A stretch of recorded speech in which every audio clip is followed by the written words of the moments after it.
Bueno, buenas tardes a todos, a todas. Sí. Solamente queremos recordarles una cosa, pues a los panelistas vamos a estar manejando un tiempo de intervención de 20 minutos, pues, 15. 15 minutos por intervención. Mi No te compañera emociones. Verónica estará llevando el tiempo, ella les informará cuándo ya les den minutos. Eh, Siempre tienes, y pues les recordamos que pues como también estamos transmitiendo el evento por Zoom, que utilicen pues siempre el micrófono cuando vayan a hacer alguna intervención. En el momento en que necesiten usar las diapositivas, yo estaré ahí y se las pongo y las estoy pasando también. ¿Listo? Perfecto. Dale, pues muchas gracias a todos, a todas que nos acompañan en este día. Sabemos que hay muchos eventos sucediendo en este mismo día y en este mismo contexto, entonces gracias por apartar parte de su tiempo para participar con nosotros en esta discusión que nos parece muy relevante. Uno creería que las emergencias en salud, siendo la clásica, la pandemia por COVID-19 que todos y todas vivimos recientemente, es un asunto del pasado. Sin embargo, nos hemos propuesto mantener esta conversación de crisis de salud porque definitivamente es un tema que sigue vigente y que va a ser presente en diferentes momentos, tal vez de nuestra vida, desafortunadamente.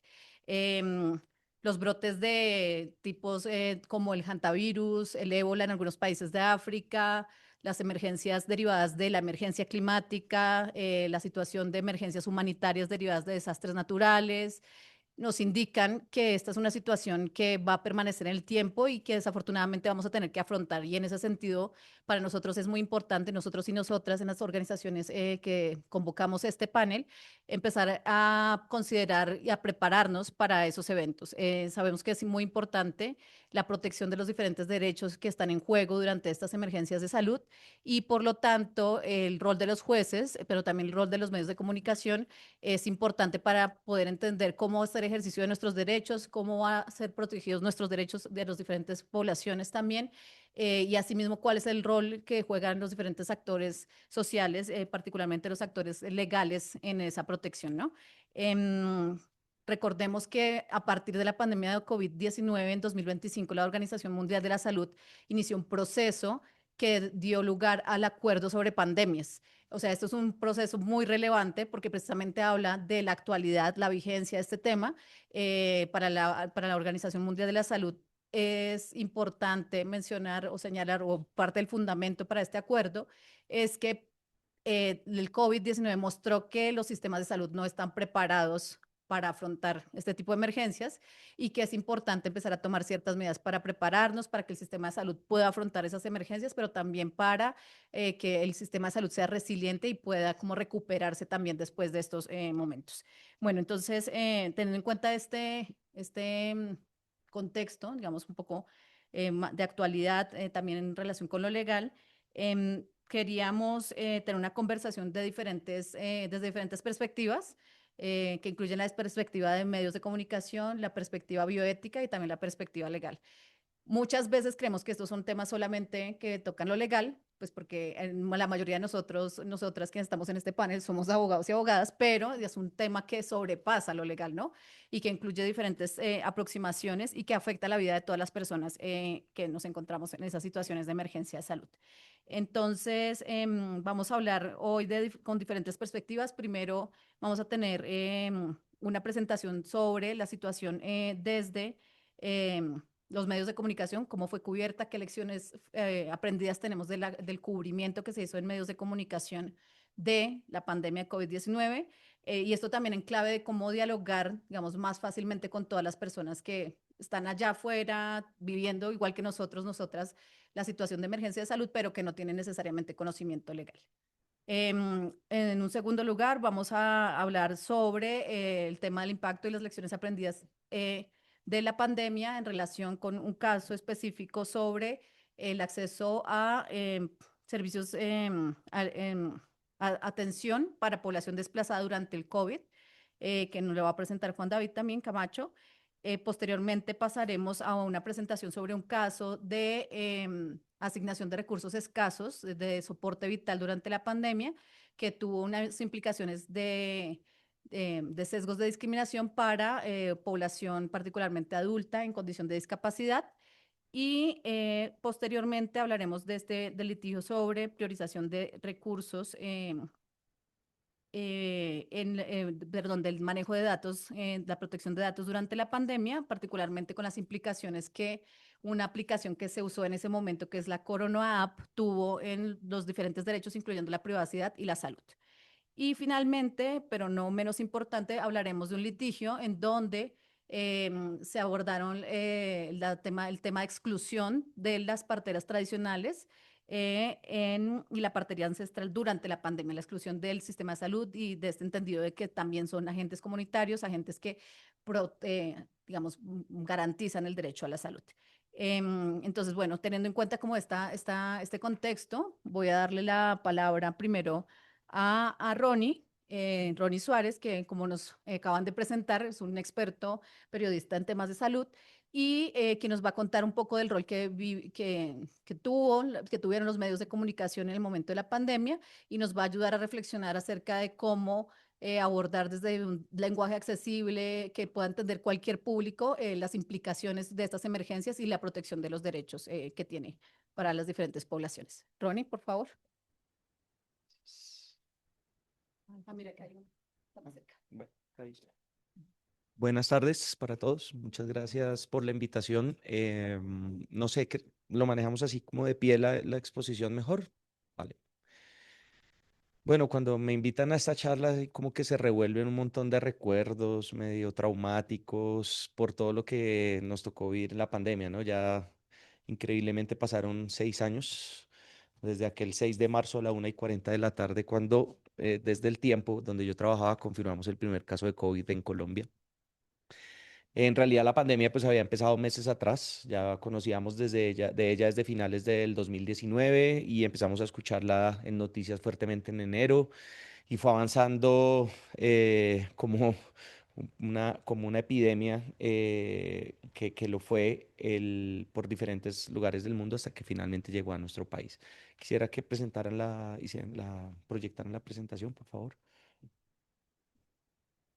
Y digo que fue un poco retomar ahí recuerdos traumáticos porque en realidad lo que fue, lo que representó a nivel de cobertura informativa, yo como les comentaba, trabajaba en el tiempo, pues fue duro, fue bastante duro. Por supuesto, nunca estuvimos los periodistas en la primera línea de defensa contra el COVID, que sí tuvo el personal de la salud, los profesionales de la salud, pero estuvimos expuestos a un montón de riesgos y a un montón de retos para lo que era nuestro propio ejercicio. Entonces, quiero hacerles esta presentación sobre cómo comunicar una emergencia sanitaria antes de que llegue la próxima, porque ya lo decía Ariadna también.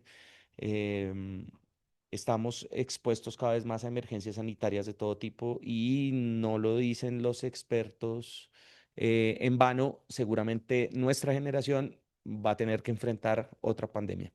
Así que pues debemos estar preparados y seguramente tomar nota para actuar en este caso en particular desde lo informativo. Adelante, por favor.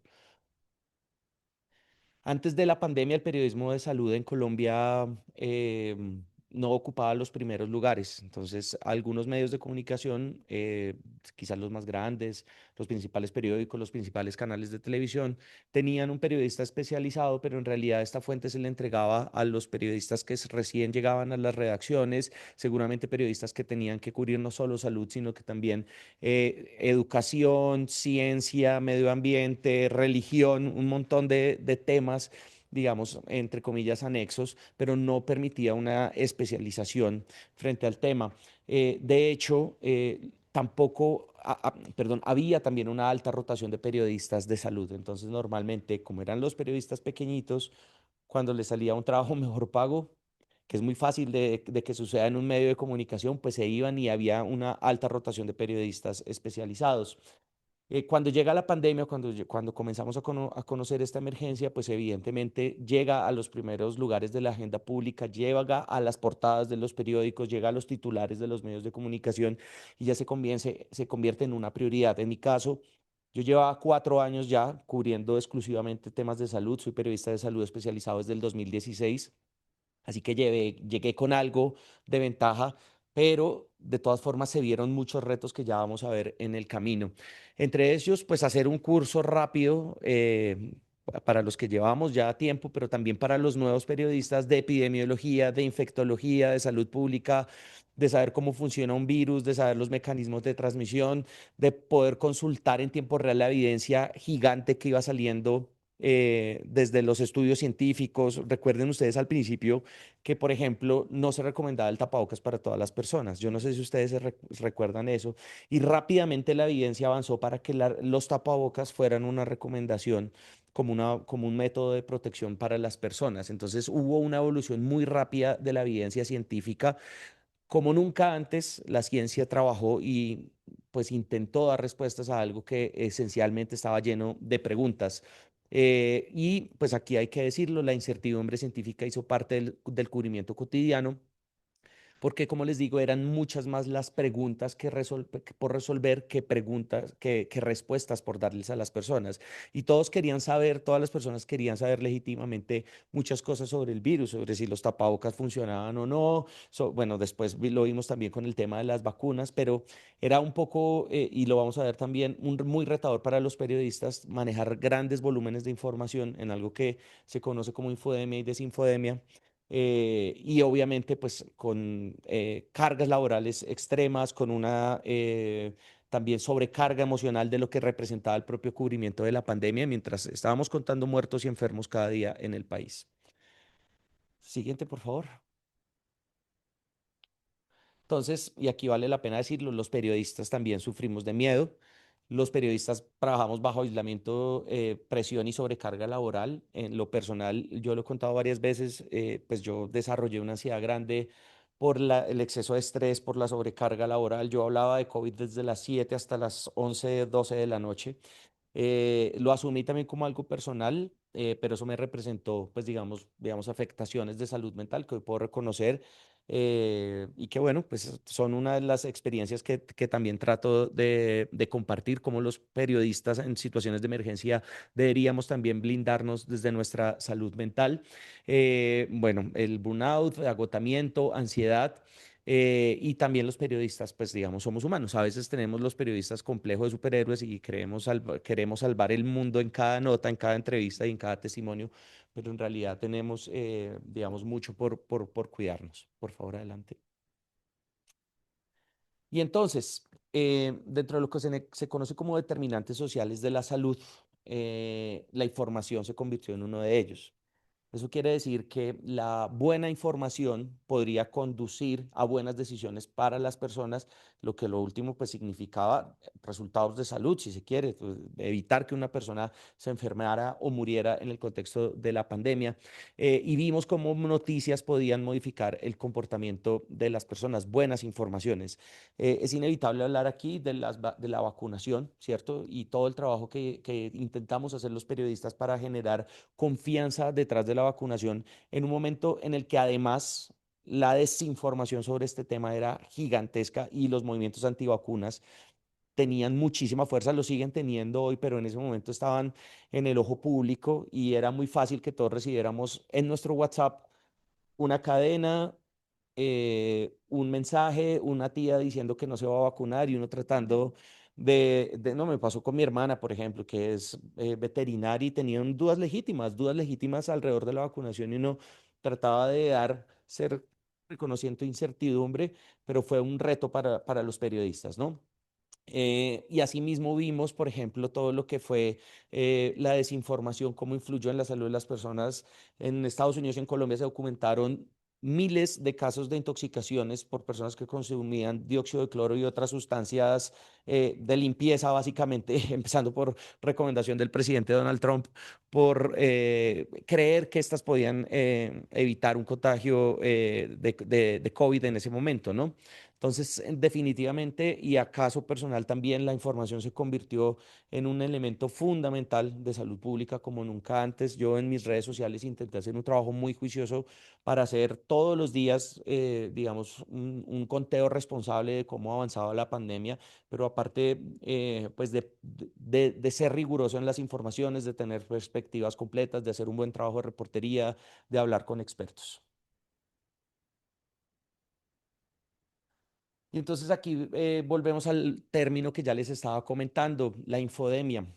Infodemia, pues es como un nuevo campo de estudio que se viene trabajando desde hace algunos años y puede considerarse como un gran volumen de información al que todos estamos expuestos, pero mucho más los periodistas porque nosotros trabajamos con la información. Entonces, imagínense que todo esto de acá es el volumen informativo que tenemos que procesar los periodistas y en un contexto de emergencia, pues ese volumen de información es mucho mayor, porque nos hablan las fuentes oficiales, porque nos hablan la ciencia, porque nos hablan las entidades, porque nos hablan las personas, porque hay también dentro de ese gran círculo de información otro de desinformación que se llama la desinfodemia. Entonces, esas fueron dos cargas muy grandes que tuvimos que lidiar los periodistas durante la pandemia. Yo siento que ahora, incluso en Colombia, con la época reciente, en los últimos meses, con tema de reformas a la salud, en época electoral también, esos volúmenes de información y desinformación estuvieron incluso superiores a lo que vimos en la pandemia. Es muy grave lo que viene pasando ahora potenciado por inteligencia artificial y todos estos, digamos, fuentes que uno no termina de conocer. Ya es muy difícil de reconocer lo real de lo que no es real. Y bueno, la evidencia científica cambiaba muchísimo en tiempo real, ya lo vimos, los rumores y las noticias falsas también, eh, y la velocidad a la que todo se producía. Era increíble ver cómo en un solo día podrían pasar cinco o seis cosas y los periodistas teníamos que estar reaccionando todo el tiempo a muchas informaciones. No sé qué tanto ustedes recuerdan de esa época, solo lo que producían las fuentes oficiales, entendidas como gobierno, presidencia, Ministerio de Salud, secretarías de salud. Era enorme la cantidad de información que producía diariamente. Tuvimos un programa de televisión conducido por el presidente, donde durante 2 horas cada día nos llenaba de información y muy a pesar de los pues de mía y de los periodistas, pues teníamos que ver 2 horas al presidente hablando sobre eso porque era la fuente, el lugar donde se contaban las noticias, donde se decía cómo iba la pandemia, donde se contaban cómo iban a ser, por ejemplo, los esquemas de vacunación, quiénes iban, cómo iba el avance de la vacunación. Entonces, fue demasiado rápido y demasiado grande lo que tuvimos de información a la mano los periodistas.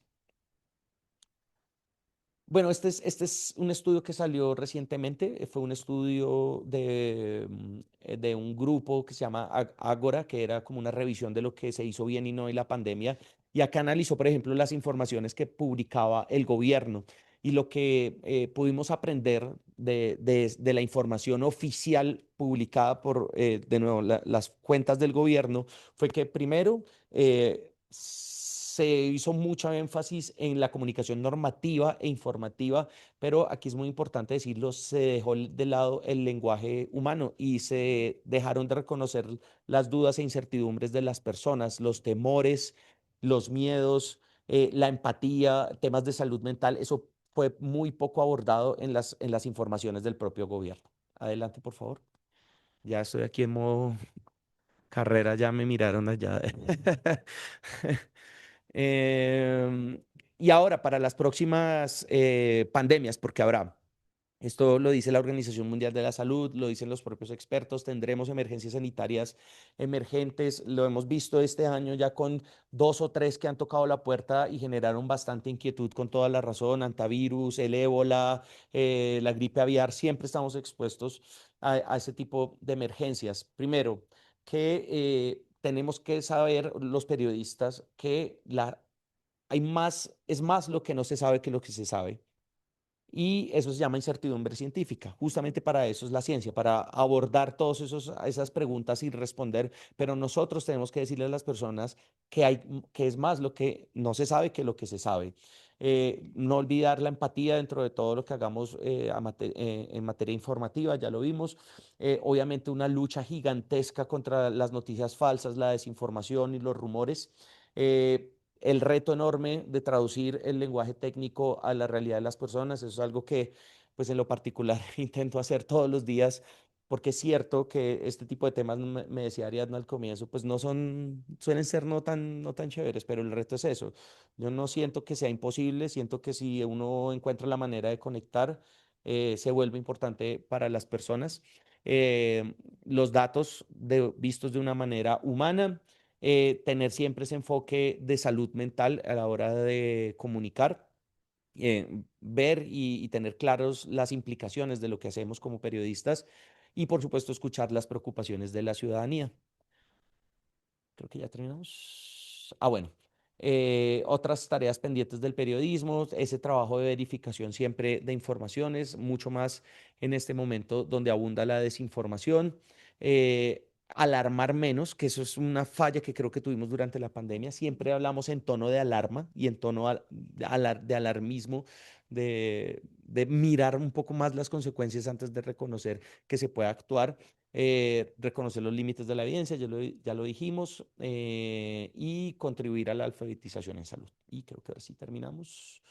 Bueno, para las próximas emergencias, esto un poco más desde no solo el periodismo, sino desde la comunicación y el trabajo articulado que se puede hacer desde entidades, ciencia, periodismo, personas, y es tener claras las estrategias de comunicación antes de, si sabemos que va a haber una próxima pandemia, deberíamos tener claro ya cómo estar preparados desde la comunicación, que la relación y la confianza entre autoridades científicos y periodistas pues sea mayor. Hoy en lo particular, en lo saliente de este gobierno, estamos en niveles mínimos de confianza frente a las autoridades y frente a sí, a las entidades, al Ministerio de Salud. Pues la relación de periodistas hoy con el Ministerio de Salud es bastante precaria, por decir que inexistente.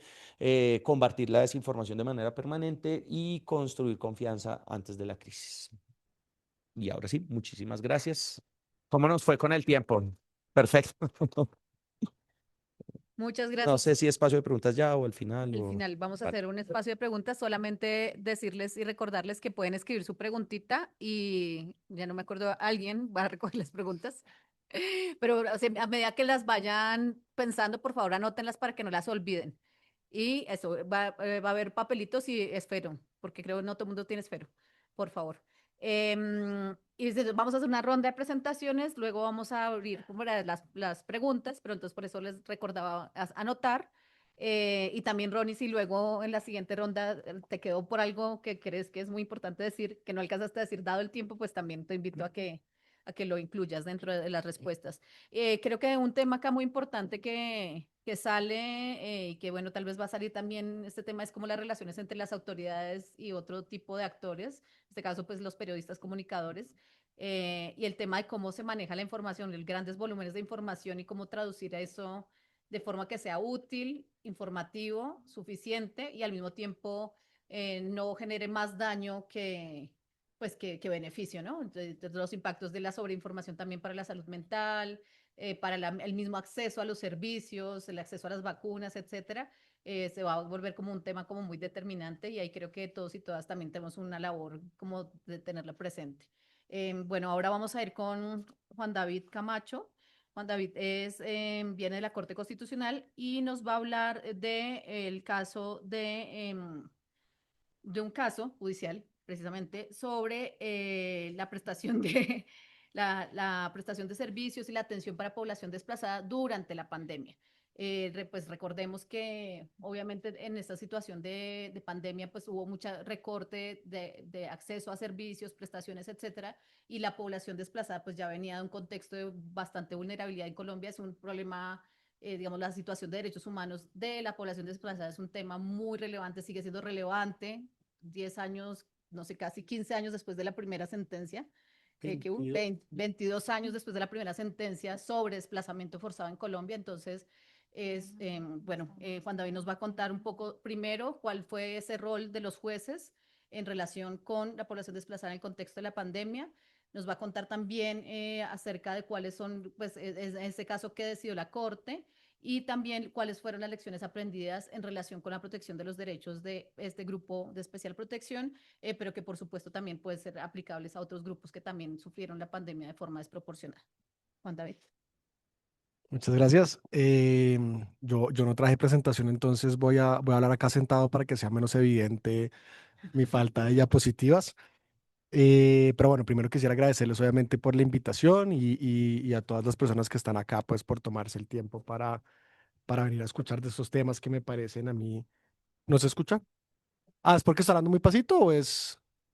¿Sí? Es que el micrófono es para la grabación, Ah, ok, listo. pero entonces tienes que hablar un poco más duro. Voy a hablar más duro. ¿Ahí me escuchan mejor? Gracias.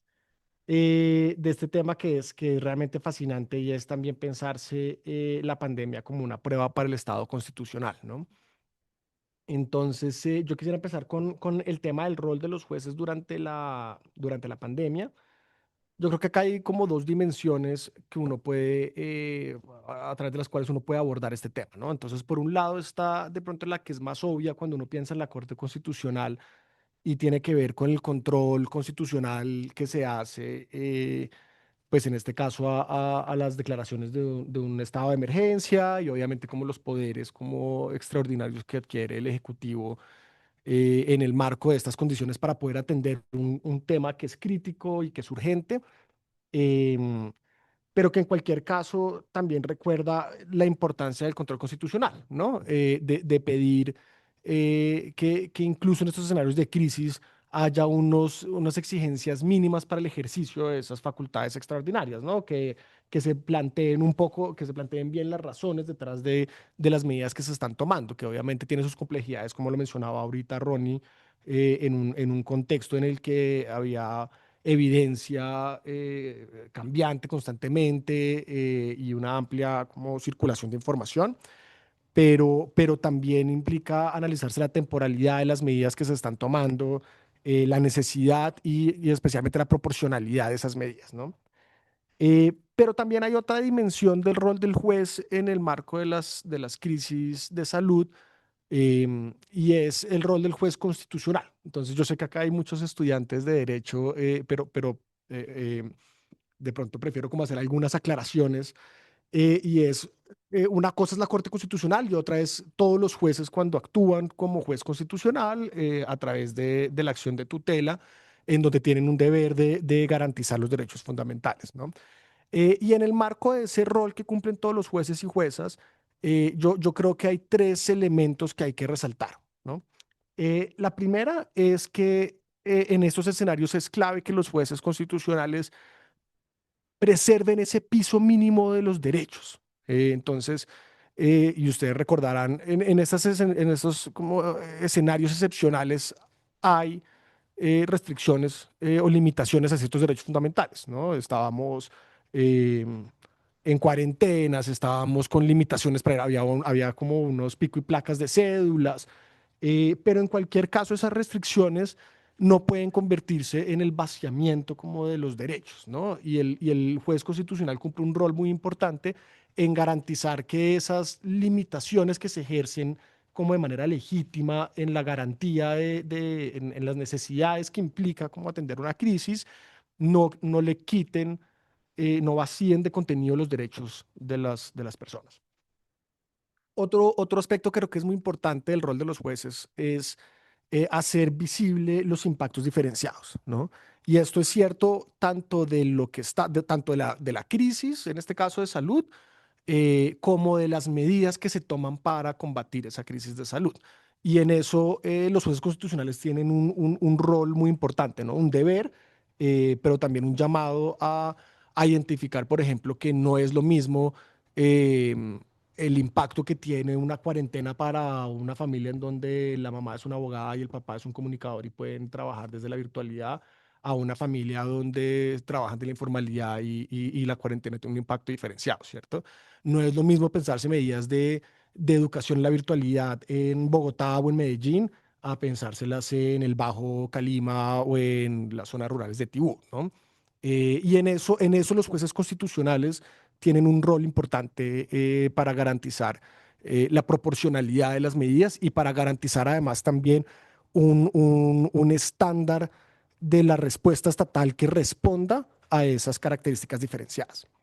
Y el tercer elemento que quisiera resaltar es garantizar, y eso ya conecta un poco con el auto 811, garantizar la continuidad de aquellos servicios básicos necesarios para las personas, ¿cierto? Entonces, las crisis y en particular la crisis de salud de la pandemia del 2020 genera afectaciones como la provisión de muchísimos servicios, pero el juez constitucional también cumple un rol en garantizar que haya una continuidad en en esos servicios que son más básicos y más necesarios para la población. Entonces ahora sí voy a pasar a hablar un poco del auto 811 de 2021. Entonces, de nuevo, para dar un poquito de contexto, como le mencionaba ahorita Ariadna, la Corte Constitucional en 2004 sacó una sentencia que es la T-025/2004, que estableció que había un estado de cosas inconstitucional en materia de desplazamiento forzado, es decir, que la situación de la respuesta estatal a la población desplazada era de tal gravedad que el estado en el que se encontraban era de por sí inconstitucional, ¿cierto? No es como que haya una vulneración específica, sino que la situación en la que se encontraba la población desplazada en 2004 era contraria al texto constitucional y a las promesas como de la Constitución del 91. A pesar de que ha habido muchos avances, la situación de la población desplazada en Colombia sigue siendo increíblemente precaria, ¿no? Hoy en día hay cerca de 10 millones de personas desplazadas en Colombia. Eso representa casi que una quinta parte de toda la población colombiana. Em, y además, en el contexto de 2019, 2020, 2021, había un incremento de desplazamientos masivos. Los desplazamientos masivos quiere decir cuando se desplazan no personas o familias individuales, sino grupos y comunidades completas que tiende a tener como unas implicaciones más complejas como en la capacidad del Estado para atenderlas. Había también un incremento en los confinamientos, que son estos escenarios en donde los actores armados impiden la movilidad de comunidades enteras. Em, pero además también la población desplazada enfrenta como unas características propias que también comentaba ahorita Ariadna, de particular vulnerabilidad. Si ustedes comparan, por ejemplo, las tasas de pobreza de la población víctima versus la población no víctima en 2020 y 2021, había entre 12 y 13 puntos porcentuales más altas las tasas de pobreza en la población desplazada perdón, la población víctima que en la no víctima. Y en pobreza extrema estaba entre 5 y 7 puntos porcentuales por encima. Es decir, la población desplazada es la más pobre dentro de la pobre, con todas las afectaciones y características que tiene esta, pues las diferencias como en ingresos. Entonces, en este contexto de mayor pobreza, mayor informalidad, en el que se encuentra la población desplazada, la pandemia y las medidas específicas de la pandemia tenían unas afectaciones diferenciadas, y la Corte empezó a recibir la Sala Especial de Seguimiento, que es la que le hace seguimiento a esta sentencia, la T-025, empezó a recibir comunicaciones y solicitudes de las mesas de víctimas y distintas organizaciones, pidiendo que hubiera una especial atención a la situación que enfrentaba la población desplazada, ¿cierto? Em, para no desgastarles mucho, porque creo que ya estoy próximo. El auto 811/2021, muy recomendados para que lo lean en sus tiempos libres, aprovechando que no hay partido, pueden... sí.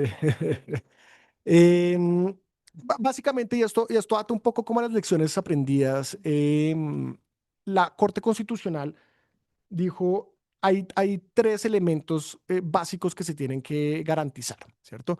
Uno es la adaptabilidad. Entonces, así como la adaptabilidad de la política para atender las características no solo de la crisis, sino de la población que se ve particularmente afectada por la crisis o cuyas vulnerabilidades se ven particularmente acentuadas por esa crisis, ¿no?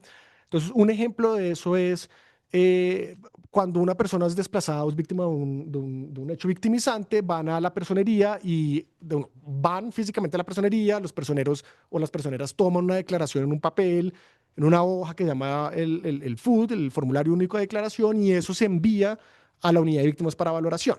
Y eso tiene unas consecuencias en la atención humanitaria. Em, Obviamente las características de las medidas que se tomaron en la pandemia, más la pandemia, hacían que esto fuera muy difícil, entonces se ordenó flexibilizar y adaptar varios de esos elementos de la política, ¿cierto? Cómo se tomaba la declaración, cómo se remitía la declaración, cómo se entregaba la atención humanitaria cuando se hacía a través de giros, pues porque muchas de las personas desplazadas no están bancarizadas, entonces implicaba ir a puntos específicos a sacar el dinero.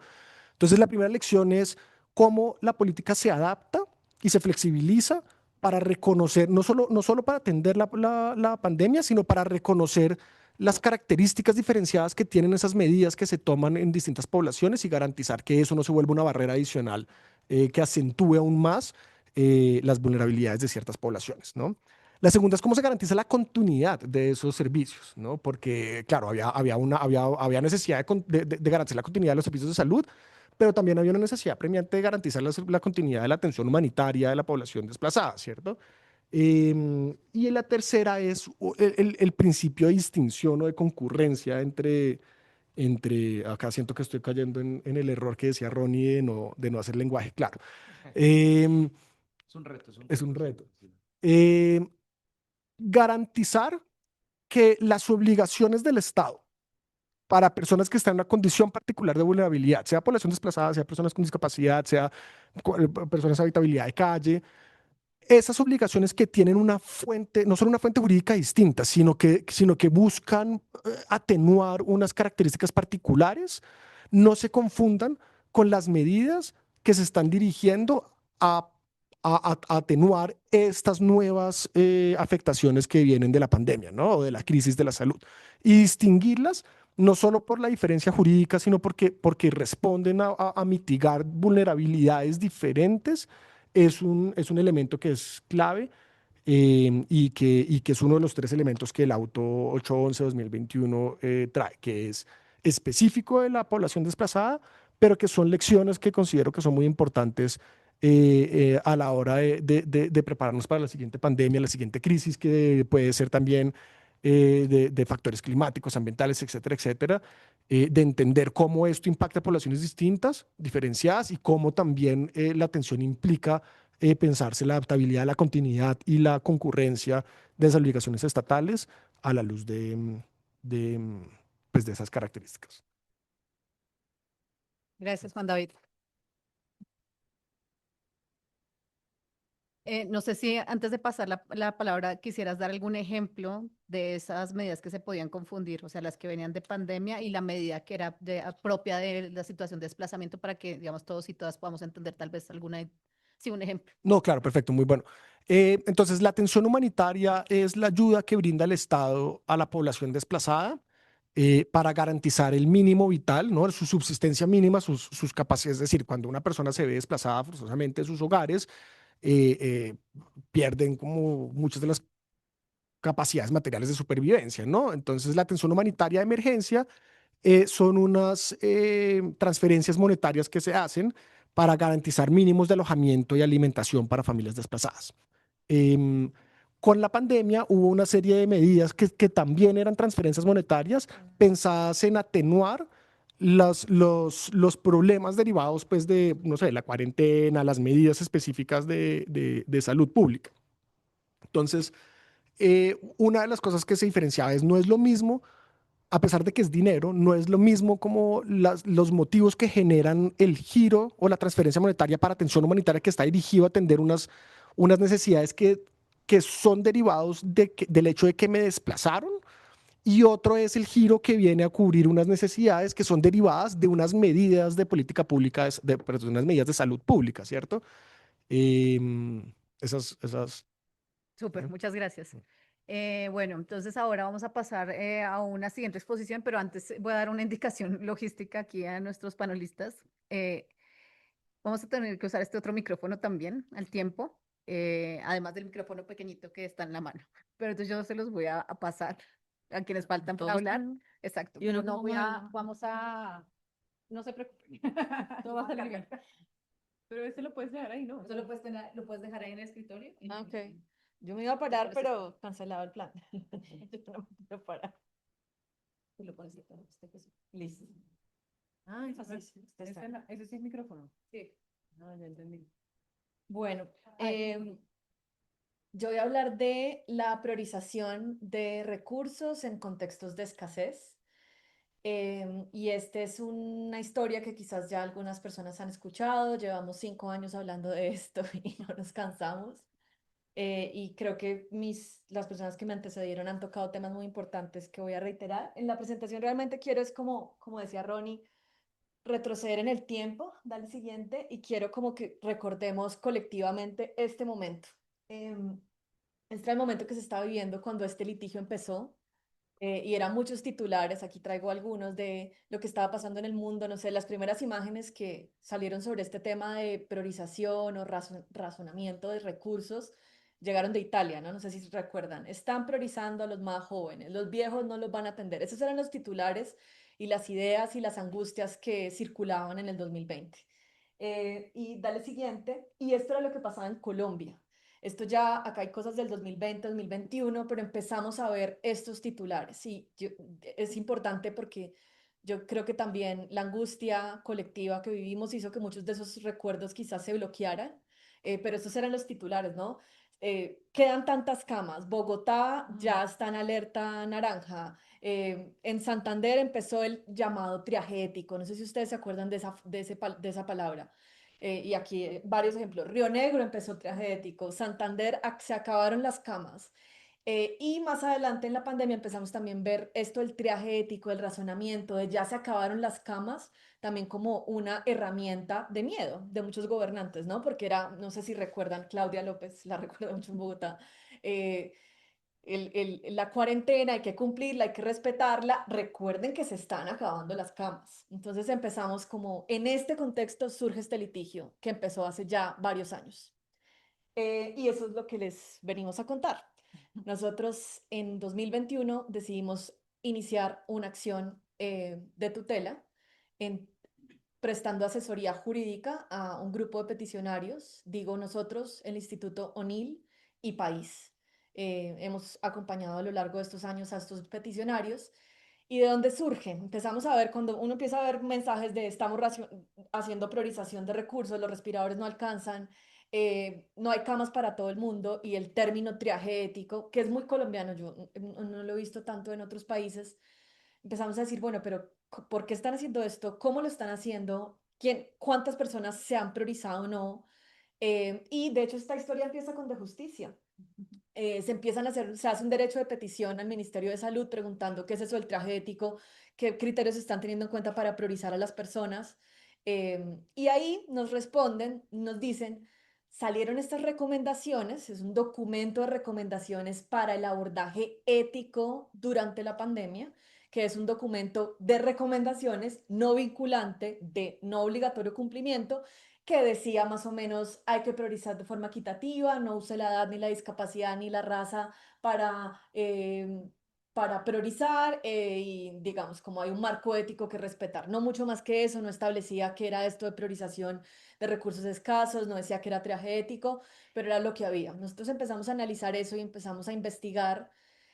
Bueno, pero no sé, esta gente que está anunciando el triaje ético, ¿cómo lo está haciendo? ¿Con base en qué? Y ahí encontramos dos protocolos que yo siento que estos hospitales fueron damnificados por su excesiva transparencia, porque publicaron unos protocolos en sus páginas web. Un ejemplo era la alcaldía de Medellín, que publica un protocolo de priorización que hicieron muy juiciosos, se reunieron, pero era muy problemático, ya les cuento por qué. Y el otro ejemplo es la clínica Foscal en Bucaramanga, que también fue transparente y publicó.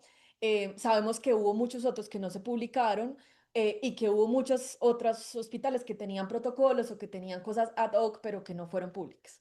Entonces nosotros nos basamos en eso y empezamos a organizar, muy inspirados también, full transparencia en el litigio de la Revolución de las Canas, porque no sé si se acuerdan, este grupo de personas mayores que se reunieron y presentaron una tutela porque decían que no los encerraran, porque recuerden que las restricciones de movilidad en un momento fueron por edad. Entonces, personas creo que eran mayores de 70 no podían salir a la calle y estas personas se reunieron, era un grupo también como de 15 personas, presentaron una tutela que luego falló y dijo, bueno, ahí lo que decía, los tres puntos que decía Camacho de la afectación desproporcionada, la restricción de derechos, ahí hubo un reconocimiento de eso. Muy inspirados en ese litigio, nosotros empezamos a buscar, bueno, quiénes podrían verse potencialmente afectados por esto y dimos con un grupo de 25 personas con discapacidad, mayores de 60 años o con enfermedades crónicas que legítimamente, y yo por eso quise traer esto, tenían miedo, y yo estoy hablando de miedo real. Si yo me enfermo y me da COVID, no me van a priorizar, no me van a dar un respirador. Nuestra mayor peticionaria tiene 94 años y ella decía, si yo me enfermo, a mí es la última que me van a atender. Varias de las personas que requieren, por ejemplo, oxígeno, decían, a nosotros nos van a atender, o que tienen discapacidad intelectual, o que ya tenían diagnósticos de cáncer, de diabetes, tenían un temor legítimo de que no las atendieran si llegasen a enfermar y a necesitar, por ejemplo, una cama en una UCI o a necesitar un respirador, ¿no? Y ahí, dale siguiente, realmente eso era lo que yo quería mostrar, sale este grupo, bueno, digamos, quiero decirles que este litigio empezó en el 2021, pero llegó a la corte muchos años después, cuando ya no había un pico de la pandemia. Nosotros empezamos en esto, en un pico, tal, quedan tantas camas y logramos que el caso llegara a la corte cuando ya no había ningún pico y hubo que hacer una vuelta argumentativa de mostrar, bueno, esto sigue siendo relevante porque puede venir otra situación de emergencia que haga que los recursos sean escasos. Dale siguiente. Em, perdón, 26 personas, ese fue nuestro grupo y quiero mostrárselas algunas de ellas. Nos reunimos sobre todo virtualmente porque estábamos en una pandemia. Dale siguiente. Estas son algunas de las personas. Siempre me gusta como que ustedes vean quiénes están detrás de esto. Hay personas como de distintas ciudades, sobre todo de las ciudades que les dije, de Medellín, de Bucaramanga. También hay de otras personas. Muchas de ellas tienen discapacidad, son mayores de 60 años o tienen enfermedades crónicas. De hecho, uno de nuestros peticionarios desafortunadamente falleció en el proceso y pues también como honrar que haya sido parte de este proceso. Y acá hay otra cosa y es que muchas veces nosotros en la estrategia, también contando como anécdotas, decíamos, bueno, pero no será mejor encontrar a alguien al quien le hayan negado la atención por su condición de discapacidad de persona mayor. Porque, claro, viene la pregunta de, bueno, pero acá no hay una real vulneración de derechos porque a ninguna de estas personas le negaron la atención. Pues la historia quizás sería otra si les hubieran negado la atención. Y ahí empezaron a aparecer algunos testimonios en redes de a tal persona no la atendieron, pero realmente nunca podemos concretar nada. Y eso también nos llevó a desarrollar argumentos pero es que no, digamos, acá no hay una vulneración, pero hubo un riesgo latente de vulneración de derechos por lo que ya les voy a contar. Pero además, si a una persona con COVID le hubieran negado la atención, pues hubiera estado, o sea, la tutela hubiera sido su última idea por la mente, o sea, nadie piensa en una tutela cuando le están negando la atención en una emergencia en salud, y pues era una situación imposible también en la que nos ponían, porque ese fue también uno de los argumentos de los jueces de primera instancia. Entonces, bueno, ya quiero hacer el cuento corto, si quieres, bueno, si quieres puedes avanzar también con la siguiente, pero tuvimos dos decisiones en primera instancia muy desafortunadas. El primer juez nos dijo como esto no hay una vulneración de derechos, a estas personas no les han dicho que no les van a dar un respirador, nosotros como pues obvio, si no estarían pidiendo esto porque estarían muertas, digamos, era una situación imposible. Y acá quiero resaltar que en primera instancia, y ese fue también un argumento que compró, que siguió apareciendo a lo largo de este litigio, llegó el argumento de la autonomía médica o de la lex artis, y era como nosotros como jueces no podemos interferir en una decisión que parece algo netamente médico y netamente del campo de la autonomía médica. Ese fue el argumento del ministerio, sigue siendo hasta hoy, y la Corte da una respuesta muy interesante sobre eso. Entonces, para hacer el cuento corto, llega la sentencia 237 de 2023, muchos años después de que le estábamos solicitando, de la ex magistrada Diana Fajardo, y yo creo que esta sentencia también reúne los tres puntos que tú mencionaste, creo que en un contexto completamente diferente, sobre un tema completamente diferente, pero con sujetos de especial protección constitucional, une como varias de las características que ya Camacho dijo, perdón, no soy capaz de decirte por tu nombre, sino por tu apellido. Entonces, nosotros ¿qué le pedíamos al ministerio? ¿Qué pedíamos en esta tutela? Que el ministerio tenga un mecanismo vinculante que permita que nosotros, quiero decir algo, nosotros nunca dijimos que no estábamos de acuerdo con que se priorizara, porque o sea, entendíamos que había una limitación de recursos, una escasez de recursos y no nos oponíamos a la priorización. Digamos, es un escenario trágico, pero llegamos ahí, no tanto como otros países, hay que decirlo también, pero reconocíamos que tocaba hacer un ejercicio de priorización. Nuestro pedido era el cómo se va a hacer. Y la forma en la que se estaba haciendo no considerábamos que cumpliera los estándares de derecho internacional y de derechos humanos de estas poblaciones. básicamente porque estos protocolos lo que decían y habilitaban, y esto no solamente se lo inventó el señor en Medellín y el señor en la Foscal, sino que también surge de unos supuestos consensos bioéticos que no eran consensos porque hubo mucha crítica también dentro del mundo de la bioética, que prácticamente decía hay que priorizar a las personas que tengan más probabilidad de sobrevivir o el famoso años, número de años salvados, ¿no? Como, o entre otros criterios. Por ejemplo, en Medellín encontrábamos un criterio que se llamaba priorizar a las personas con mayor funcionalidad social. Eso está escrito todavía en un protocolo, funcionalidad social. Teníamos otros criterios que despriorizaban o cuando ya tocaba hacer como el ejercicio de quedan 2 camas, ¿a quién se la damos?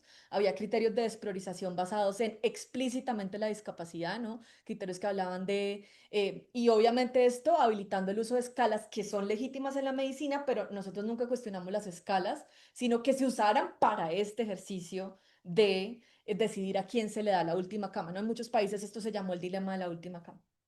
Entonces, esto es una historia muy larga para contarla en tan poquito tiempo, pero lo que la Corte dice básicamente es el Ministerio de Salud debe establecer un marco técnico, ético y legal que nos diga cómo hacer esto, que nos diga también, que nos ordene, que diga cuándo se puede hacer, porque es que estos anuncios de triaje ético, o sea, ahí todavía había camas disponibles en Colombia, pero decían triaje ético y nunca supimos qué es.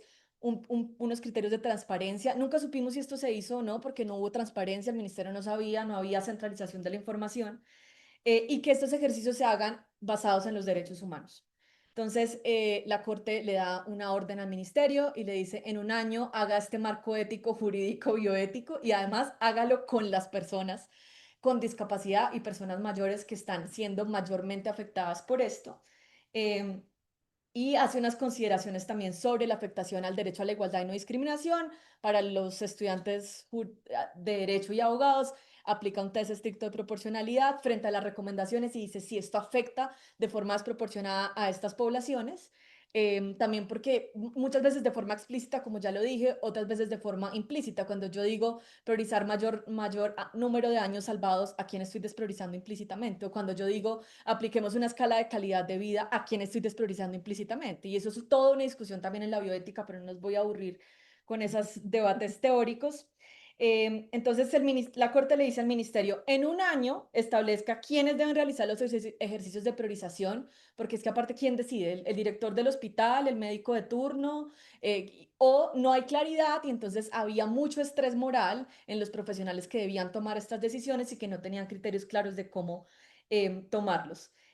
Además, no puede, que eso es la parte más importante para lo que ya les voy a contar qué pasó, la sola consideración de la edad como un criterio semisospechoso de discriminación, porque recuerden que la edad para, en otros contextos, es un criterio que está avalado para ser usado, la discapacidad como criterio sospechoso de discriminación, la edad, las comorbilidades, la posibilidad de supervivencia sin enfermedad, porque ese fue otro muy aceptado criterio, la posibilidad de supervivencia, la posibilidad de requerimientos prolongados de soporte, u otros similares, así sea como variables indicativas, se opone a los derechos fundamentales de las poblaciones y a su igualdad material. Entonces la Corte no le dice al Ministerio cómo hacerlo, pero le dice, hágalo y no puede usar criterios sospechosos de discriminación. Encuentre otra forma, pero usted no puede hacer un ejercicio de priorización basándose en la edad y en la discapacidad porque eso es discriminación. E incluso en una situación de emergencia de salud, usted no puede discriminar. Entendemos que hay un contexto de escasez y debemos encontrar la mejor forma de hacerlo y esta no era la mejor forma. Y eso pues es lo que seguimos manifestando hasta el día de hoy. Entonces, todo esto pasó, también hay muchas consideraciones del proceso, la Corte hace un estudio sobre lo que llamamos las salvaguardas procedimentales, estas decisiones son trágicas, deben basarse en la confianza, como decía Ronnie, y si tú haces un protocolo en tu escritorio, ni siquiera lo socialices, pues cuál confianza va a haber. Tiene que ser transparente y por eso tiene que ser democrático, entonces sienta a las personas que más se van a ver afectadas, y haga un ejercicio democrático. Cuando salió la sentencia, nosotros estábamos felices, pensamos que iba a ser un ejercicio muy interesante y democrático, sí, de discutir esto entre distintas disciplinas, porque por supuesto esta es una conversación, o sea, por definición, entre disciplinas no lo podemos tomar las decisiones los abogados, ni solamente el ámbito clínico, ni los bioeticistas. Y bueno, ¿qué pasó después? Para hacer el cuento corto, un año después del fallo, el ministerio no cumplió.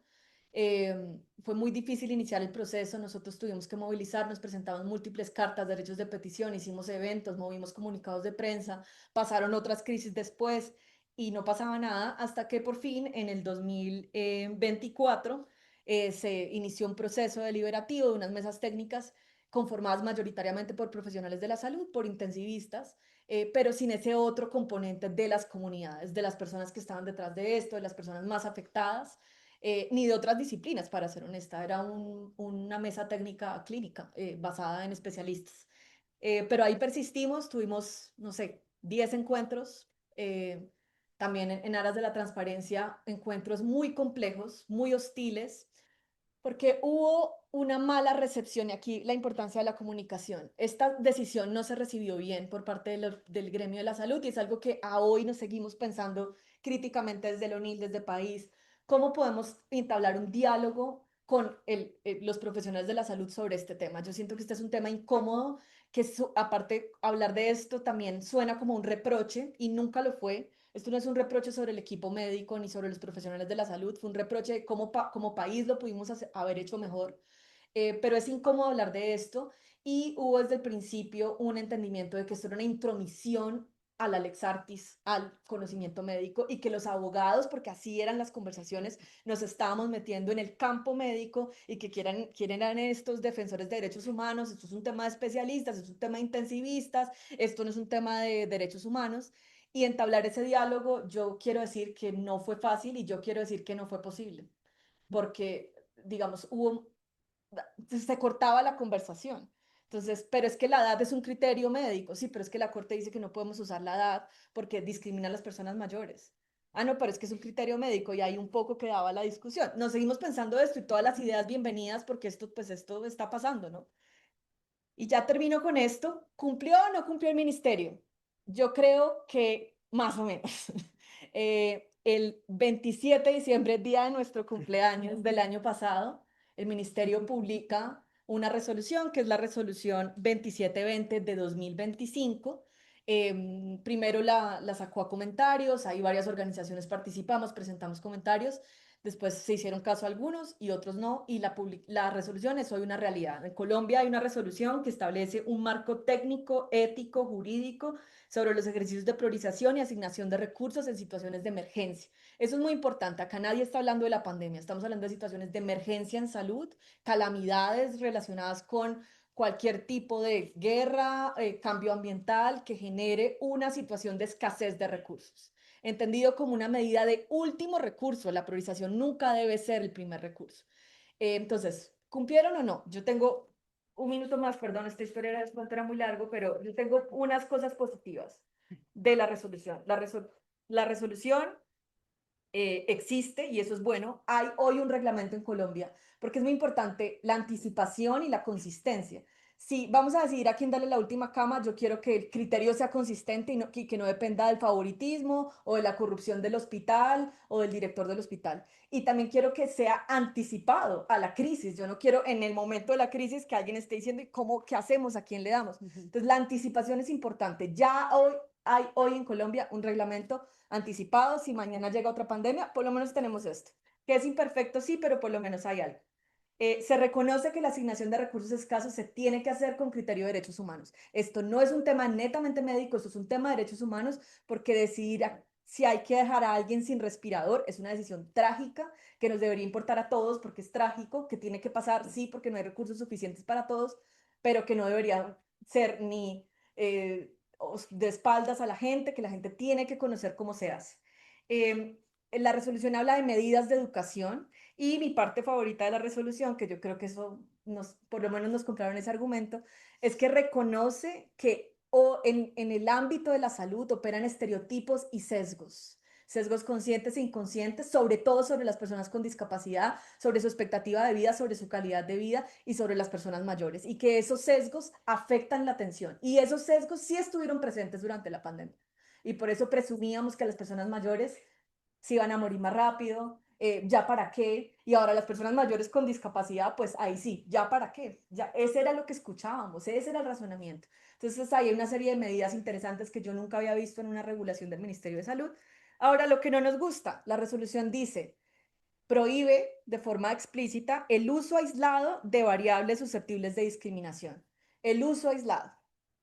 Es decir, ningún protocolo en Colombia, cuando pase esto, puede decir se debe despriorizar a las personas con discapacidad. Pues, digamos, yo no creo que se atrevieran y aparte está prohibido. O se puede despriorizar a las personas mayores. Pero si yo combino o hago lo que les encanta a los profesionales de la salud, como escalas multinivel o multidimensionales, pues eso sí estaría permitido. Y nosotros creemos que eso también es problemático. Mezclar no sé si yo digo no solo la edad, pero también la discapacidad, pues eso cómo es mejor, eso incluso puede ser peor. Entonces no creemos que esté respondiendo de forma integral a la orden de la Corte, porque la Corte habla de la sola consideración de variables y acá solo se excluye el uso aislado de las variables. Yo sé que es una minucia lo que estoy diciendo, pero para nosotros no es una minucia y lo que le está demostrando es que el ministerio no cumplió con la orden de la Corte y por eso nosotros estamos peleando por otras vías que esto pase. Y yo solo quiero decir que además limita mucho el control social, lo limita a las veedurías constituidas, eso no tiene ningún sentido. O sea, necesitaríamos constituir una veeduría para hacer control social o pedir información sobre cómo está operando esto. Creemos que ahí fue un ejercicio muy problemático. Y yo quiero decir que esto no solo pasó en Colombia, nosotros desde el Instituto NIL colitigamos un caso en Chile de un joven de 38 años con síndrome de Down que se llamaba Oscar Walter, que murió durante la pandemia porque le negaron el acceso a un respirador y esta semana, en primera instancia, nos dieron la razón. Entonces, digamos, solo quiero decir, esto no solamente es un tema de Colombia, en Chile se logró una indemnización para la familia vía civil y el juez en Chile reconoció que a Oscar lo discriminaron por razón de su discapacidad intelectual y que por eso ni siquiera lo metieron en la lista de traslados, porque en palabras de las enfermeras ya había vivido suficiente, ya había cumplido su expectativa de vida, tenía 38 años. Se logró una reparación ejemplar y eso nos alegra mucho para la familia, pero pues digamos, el daño está hecho. Y esto pasó en el mundo entero, ¿no? No es una cosa solamente de Colombia, entonces por eso reiteramos que este tema es importante y vamos a seguir peleando por otras vías que el ministerio logre adaptar esa resolución para que sea una realidad en una próxima pandemia. Perdón por pasarme, pero era un cuento muy largo. ¿Me pasas el micrófono, por favor? ¿Me pasas el micrófono? Pues sí, eso, este. Gracias, Natalia. Sí es un caso medio complejo, entonces tiene muchas Perdón, aristas, pero yo quiero rescatar como que empiezan a dialogar varias cosas que hemos venido hablando. Uno, el tema de la adaptabilidad. Juan David mencionaba el tema de la adaptabilidad, cómo es necesario adaptarse, ¿no? A las necesidades del grupo poblacional. En este caso acá estamos hablando de personas mayores, personas con discapacidad y cómo, o sea, cómo no hay una receta, ¿no? Como, y ahí es necesario saber cuál es la población que está, digamos, allí en riesgo y cuáles pueden ser los efectos de tomar ciertas medidas sobre esas personas que ya están, digamos, en una situación previa de vulnerabilidad. Entonces, como que me parece importante rescatar eso. Y rescato también una conexión que hace Natalia con algo que nos mencionaba Ronnie, es que pues la pandemia, en este caso, la pandemia, pero una crisis de salud nos pega a todos y a todas. Es decir, desde nuestros diferentes roles. Entonces, digamos, el personal que hacía comunicación, periodismo, pues estaba todo el tiempo oyendo esta información ahí saturados, etcétera, tratando de pasar la información, pero el personal médico también vivió pues muchas horas de estrés durante la pandemia y una de las cosas que dice la Corte en relación con el tema de la autonomía es como si el ministerio da unas directrices claras, le quita ese peso de tener que decir por solo y sola a quién va a atender primero o cómo va a atender, cómo va a tomar esas decisiones. Si esto se hace de una forma anticipada, unos criterios claros, se excluyen las variantes de discriminación, el médico, la médica que está a cargo del caso no tiene por qué enfrentar ese peso, sino lo tiene que, o sea, hay un protocolo y hay un grupo de personas que están participando de esa sesión y hay transparencia. Entonces, digamos que al final también es una forma de cuidar la salud mental de los profesionales y las profesionales de salud. Bueno, ahora le doy la palabra a Adriana Torres de Justicia, que nos va a hablar del tema de protección de datos y otros temas relacionados con salud en crisis de salud. No, pero ya tengo esto. Buenas tardes. Ay, coño. ¿Qué hice con el? Dios mío santo. No, hay o sea, hay una almohadita y la boté. Perdón. Bueno, buenas tardes a todos y todas. Primero quiero agradecer pues también a los colegas del Instituto NILA, País, también y a ILEX por esta invitación, como para de noticias muy importantes sobre este tema. Para mí en lo personal también es un honor estar en este panel. ¿Qué? Tienes que tener los dos. A los dos. Es el cuadro. ¿este también? Ok, listo. Pero puedes ponerlo en el agua. Ok, listo, más cerca. Yo primero, perdón, tengo un sesgo también abogadil que me hace buscar los conceptos, como entender qué desde el punto de vista jurídico o dónde, si existe alguna definición en los instrumentos normativos que tenemos internacionales o nacionales de qué es una pandemia. Y la realidad es que no. Y la razón es un poco lo que hemos venido conversando en el panel y es que en realidad también pues definir cuáles van a ser los conceptos o cuáles van a ser los criterios para definir una pandemia, pues en realidad a pesar de que no es nuestra primera experiencia, digamos, como a nivel global acercándonos a este tipo de experiencias, lo que sí hemos dicho es que cada pandemia puede tener unas características diferentes y en realidad colocar como estos protocolos para poder definir qué es una pandemia pueden ser problemáticos. Sin embargo, lo que sí ha sucedido es, hay algunas características comunes que tienen todas estas pandemias que podemos decir, bueno, cuando se cumplen todos estos criterios, podemos de nuevo, de una manera eh, como general, poder decir que nos estamos empezando o hay criterios para poder llamar a esto una pandemia. El primero que me parece, que a mí me llamó mucho la atención, es que tiene que ser, o sea, la patología tiene que ser transmisible. Es decir, o sea, tiene que ser algo que sea, que venga y que sea infeccioso y que tenga este poder transmisible. Entonces, ahí tenemos unos criterios interesantes y aquí me voy a detener muy rápidamente a decir por qué uno piensa en pandemia y piensa en COVID o puede pensar en algunas otras afectaciones, pero no piensa en situaciones como hemos hablado desde justicia y también desde otros lugares, como situaciones como obesidad y sobrepeso, entre otras que también pueden ser consideradas pandemias a nivel global por justamente el impacto que tienen. Entonces, esto primero, como que patológico, infeccioso y tiene que tener como esta posibilidad de transmisión. Luego también hablamos de los impactos en el sistema de salud. Si esta situación tiene un impacto desproporcionado dentro de los sistemas de salud, pues podemos llamarlo también pandemia. Por otro lado, también tiene una disrupción social y económica. ¿Qué queremos, o sea, qué entenderíamos nosotros por disrupción económica y social? Que en realidad habíamos hablado del estrés que produce, por ejemplo, desde el tema de salud mental, pero también las afectaciones económicas que tiene la imposibilidad, por ejemplo, de las personas que hacen trabajo informal o el cierre, cómo afecta también ciertos establecimientos económicos, o incluso, por ejemplo, cómo todo lo que tenía que ver con la virtualidad también tiene un impacto económico significativo. Otro criterio que habíamos visto, que identificamos en ese caso fue la extensión geográfica, es decir, esto no es algo que sucedió en Colombia, esto es algo que tuvimos que transmitir a nivel global y que tuvimos también que tomar medidas, no solamente desde Colombia, sino también medidas incluso desde cómo iban a ser las diferentes, los traslados o la posibilidad de comunicarnos y de transitar dentro no solamente de los estados, sino también a nivel global.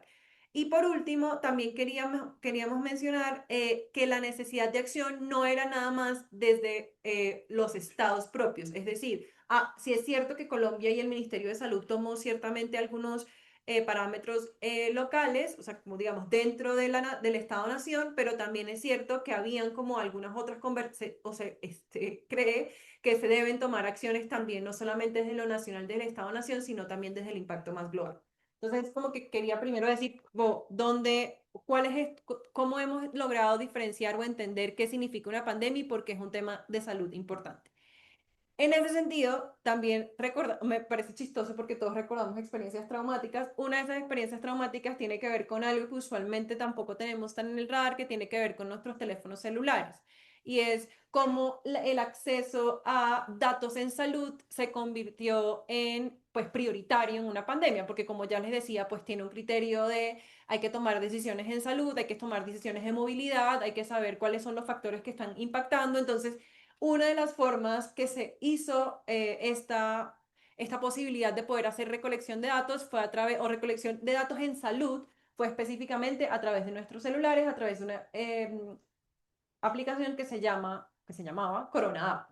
Yo asumo que todos la recordamos porque además fue de obligatorio cumplimiento hacer esa descarga de esa aplicación y además usualmente había como una tensión muy interesante y es la recolección de datos de salud, porque como les decía, esta era una pandemia con criterio infeccioso que además también tenía que ver como donde la transmisión de, de este tipo de virus, que era el coronavirus, tenía que ver también un poco con la cercanía, con quienes estaban, como justamente la recolección de datos en este tema en salud era legítima, es saber dónde están las personas que tienen, saber dónde se está transmitiendo más para poder también desde el Estado ofrecer algunas respuestas diferenciadas. Sin embargo, como ya les voy a explicar más adelante, esto tuvo como unas tensiones interesantes en cómo el derecho a la salud también puede ser utilizado como una herramienta para restringir derechos y cómo la Corte ahí definió los criterios para poder realizar esto. El tema del Corona App lo atraviesa también porque al principio de la pandemia también las restricciones, no solo, o sea, las restricciones a la movilidad implicaron que nosotros no podíamos salir del país. Entonces era como, bueno, todos estamos aquí, los aeropuertos cierran, todos estamos en Colombia y nos quedamos acá. Pero cuando por fin también la tensión de poder viajar, incluso dentro de Colombia, pero también afuera del país, estaba atravesada por una herramienta muy fuerte que era, usted tenía que tener un teléfono celular, uno, y usted además tenía que tener un teléfono celular que pudiera tener la posibilidad de bajar esta aplicación y pues llenar los datos. Por otro lado, tenía que tener también acceso a Internet. Uno podría pensar, bueno, en la mayoría de los aeropuertos pues hay acceso a Internet, pero realmente pues también hay una barrera importante de una herramienta que no solamente es como, no se contiene en sí misma, sino que requiere de otras herramientas tecnológicas para poder funcionar. Entonces, estos tres criterios, por favor, lo tengamos en la mente porque creo que juegan un papel relevante en lo que la Corte decide después, ¿no? Primero tenemos dos, en ese caso hubo múltiples demandas, pero en Corona hay dos desde justicia que hicimos un seguimiento. El primero, y hay algo que me parece importante mencionar, que era lo que conversábamos con Ari, y es que lo que Ari mencionaba de que no solamente en pandemia, pero también en otras emergencias de salud, y es que en realidad el criterio primero que se utiliza es el criterio de catástrofes en salud.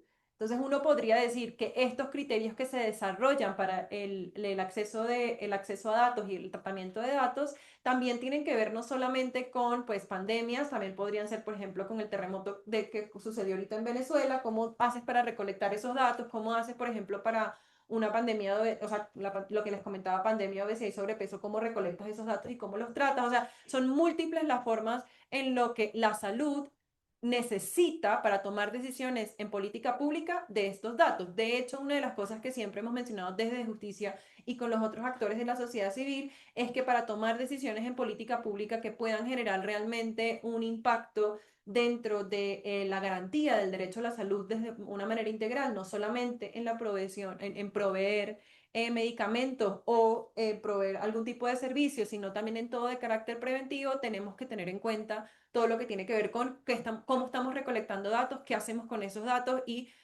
cuáles son las características que tiene que tener ese tratamiento de datos. Entonces, ahí hubo dos. Primero, la T143 del 2022 se hace con 4 personas interponen esta acción. La primera la hace Juanita, una de ellas, de estas personas, esto me parece chistoso, pero es un dato, un chisme, es Juanita Gubertus, es una de las personas que está dentro de esta, pues dentro de las 4 mujeres que hacen esta demanda. La demanda la interponen porque las obligan a bajar Corona App y les dicen, usted no se puede montar o sea, pues obviamente estoy simplificando, pero básicamente les dicen, usted no se puede montar en el avión si no, pues descarga y llena la aplicación. Ellas consideran de una manera legítima que esto está vulnerando su derecho pues al libre tránsito, también su derecho a la privacidad, entre otras cosas. Y ellas como que tienen esta conversación y, o sea, hacen esta demanda y ahorita les cuento un poco en qué termina. La otra demanda, la que voy a hablar, es de las T067 del 2025, en donde básicamente también hablan, la Corte introduce un criterio que se llama el criterio de transparencia algorítmica, y allí es donde básicamente desde Justicia y otros actores de la sociedad civil también lo que hacemos es decirle a la Corte como, oiga, cuéntenos un poco cómo está recolectando estos datos, ¿sí? Como qué está haciendo con estos datos, cómo los está recolectando y para qué. Entonces, como que esas son las dos de las que voy a conversar. Entonces, volviendo a Corona App, perdón que, o sea, esto tiene un sentido y es, la Corona App sale en el 2020. Y en eso, lo que le pide a usted, o lo que le pedía a la Corona App, era el reconocimiento de síntomas, información sobre el virus, o sea, información del virus, o sea, como cuáles son sus síntomas, qué está sintiendo, Dios mío santo, qué está sintiendo, o sea, como información del virus en general, ¿sí? Y entonces, pero lo que sí lo que termina haciendo es que esta herramienta que estaba de nuevo para identificación de síntomas del virus empieza a utilizarse también como una geolocalización. Entonces, usted, porque dentro de lo que usted tenía que reportar era dónde estaba. O sea, si está en Bogotá, si está no sé, en Chigamosa, en donde sea. Entonces tenía que reportar dónde estaba. Y entonces, de nuevo, una acción legítima que es reconocer el estatus del virus o si usted tenía síntomas se convierte también en una herramienta para poder pues saber básicamente dónde estaba esta persona que estaba reportando estos datos. De otra parte, hay otro como tensión que había allí es el punto de vista normativo, y es que realmente la forma en la que se introduce esta herramienta de Corona App la hacen es a través de unas resoluciones administrativas y no un decreto legislativo.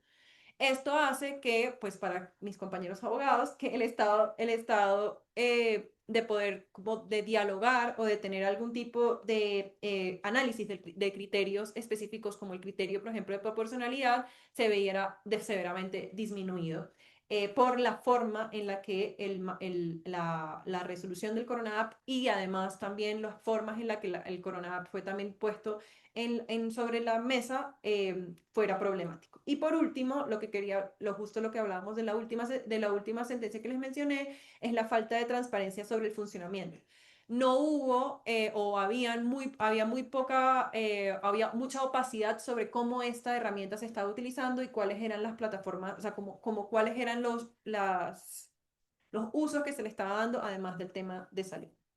En ese sentido, en la primera sentencia que les comentaba, en la T-143, la Corte Constitucional dice dos cosas.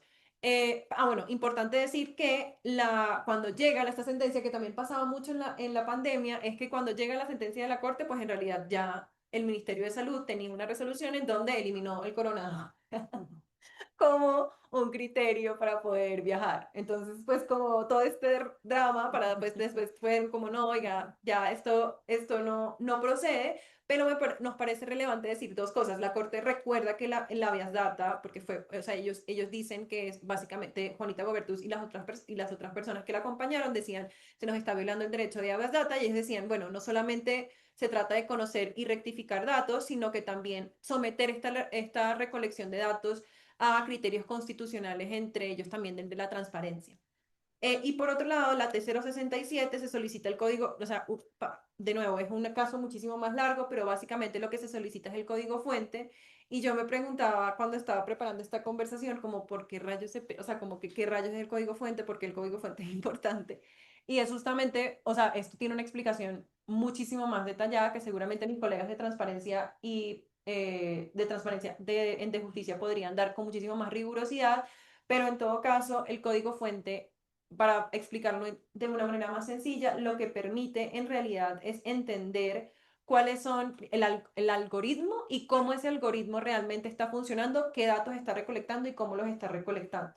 Esto es interesante porque el código fuente, lo que se dice siempre es que tiene mucha relación o que no puede ser entregado, se niega a ser entregado por temas de derecho de autor. Y claro, y entonces se dice, lo que dice el gobierno lo que decía el gobierno en ese momento es que como es un criterio de salud pública, hay derechos de autor, pues nosotros no podemos dar el código fuente. La Corte Constitucional que dice, pues, oiga, no, hay un tema, y aquí es donde introduce el tema de transparencia algorítmica y habla primero de que el código fuente además permite que sea auditable, es decir, que puedan revisar qué está sucediendo, o sea, que pueda, sobre todo porque de nuevo está haciendo un criterio que pone en tensión dos derechos, que es el derecho a la salud, pero también el derecho pues a poder transitar libremente en el país. Y por otro lado también la explicabilidad, como que la gente pueda entender qué es lo que se está recolectando, cómo se está recolectando y para qué. Eh, con esto, básicamente, cuando también responder a la pregunta de o sea, si se cumplió, si no se cumplió, en realidad existen criterios ahora que le permiten a la Corte, la Corte define entonces el criterio de transparencia algorítmica y le pide al Estado que cuando vaya a hacer esta recolección de datos tiene que cumplir con estos criterios, ya sea de publicidad, el de auditabilidad y el de explicabilidad. Y hay algo que es muy interesante dentro de estas conversaciones en salud y si también me parece que pasa en todas las conversaciones que hemos tenido y es cómo se desarrolla el tema de transparencia. ¿Quién tiene que estar sentado en la mesa? ¿Quién decide o quién sabe qué es lo que dice, qué están haciendo con nuestros datos? por qué están haciendo esto o cómo se están utilizando o cuál es el tratamiento que se les está dando. En realidad, por supuesto que recolectar datos para la salud, pues no solamente es legítimo, es necesario, es una obligación del Estado para tomar medidas en salud pública. Lo que cuestionamos, lo que en ese momento tuvimos quisimos poner sobre la mesa es esos datos se tienen que hacer, esos datos se tienen que recolectar de manera transparente con la sociedad y tienen que poder ser auditables y uno tiene que también poder tener acceso pues a esos datos. Y ya para cerrar, justo también nos preguntábamos cómo esa recolección de datos también por diferentes medios que no solamente son públicos, pero que también son privados, por ejemplo, de nuevo, empresas que recolectan nuestros datos para temas de publicidad, como también nosotros podemos tener acceso a mayor transparencia en cómo se están haciendo ese tratamiento de datos. Criterios también, aquí sí, criterios como de éticos de discriminación, es decir, que esa recolección de datos, si no es para temas de salud, no pueda ser realizada, por ejemplo, dirigida a menores de edad o dirigida también a población vulnerable de manera específica, por ejemplo, para vender ciertos servicios, bienes y servicios. Entonces, también es como el tema, uno piensa como que datos y salud son dos cosas que están totalmente aisladas en sí mismas, o sea, como aisladas o que son dos conversaciones que están en paralelo, pero en realidad para la justicia también es importante poner sobre la mesa que son de nuevo, que garantizar el acceso a los datos, garantizar el acceso a la salud están íntimamente ligados y que la transparencia tiene que ser el principio fundamental que pueda hacer que estos dos principios puedan cumplirse. Muchas gracias. ¿Listo? El trípode. Gracias. El trípode. No, solamente como mencionar que acá reaparece otro principio del que hemos venido hablando, digamos, un poco el tema de acceso a la información, pero más dirigido hacia la transparencia de cómo se toman las decisiones por un lado, pero también qué se hace con las medidas que se están tomando, ¿no? En este caso, los datos, ¿no? ¿Para qué sirven estos datos? Y no sobra decir que muchas veces los datos, cuando se recolectan, terminan siendo usados tal vez para propósitos espurios o contra los derechos. Incluso recordemos que la vigilancia digital, por ejemplo, han pedido que mujeres accedan a servicios de salud sexual y reproductiva porque las están vigilando para que no accedan a ciertos tipos de servicios. Entonces, aquí como que conectamos varias cosas como transparencia, adaptabilidad, flexibilidad, preparación y la transversalidad de la importancia de los enfoques de derechos humanos y de tener en cuenta cuál es el sujeto o el grupo que está viviendo, digamos, la afectación particular. Y con esto le doy la palabra a Audrey Mena, que nos va a hablar sobre un litigio que tiene que ver precisamente sobre derechos reproductivos y partería ancestral en el contexto de la pandemia. Bueno, ya creo que hemos hablado de todo. No, muchas gracias por la invitación. Digamos, generalmente el caso que les voy a presentar se presenta así como un caso de derechos sexuales y derechos reproductivos y partería, pero en el fondo fue un caso de racismo estructural durante la pandemia.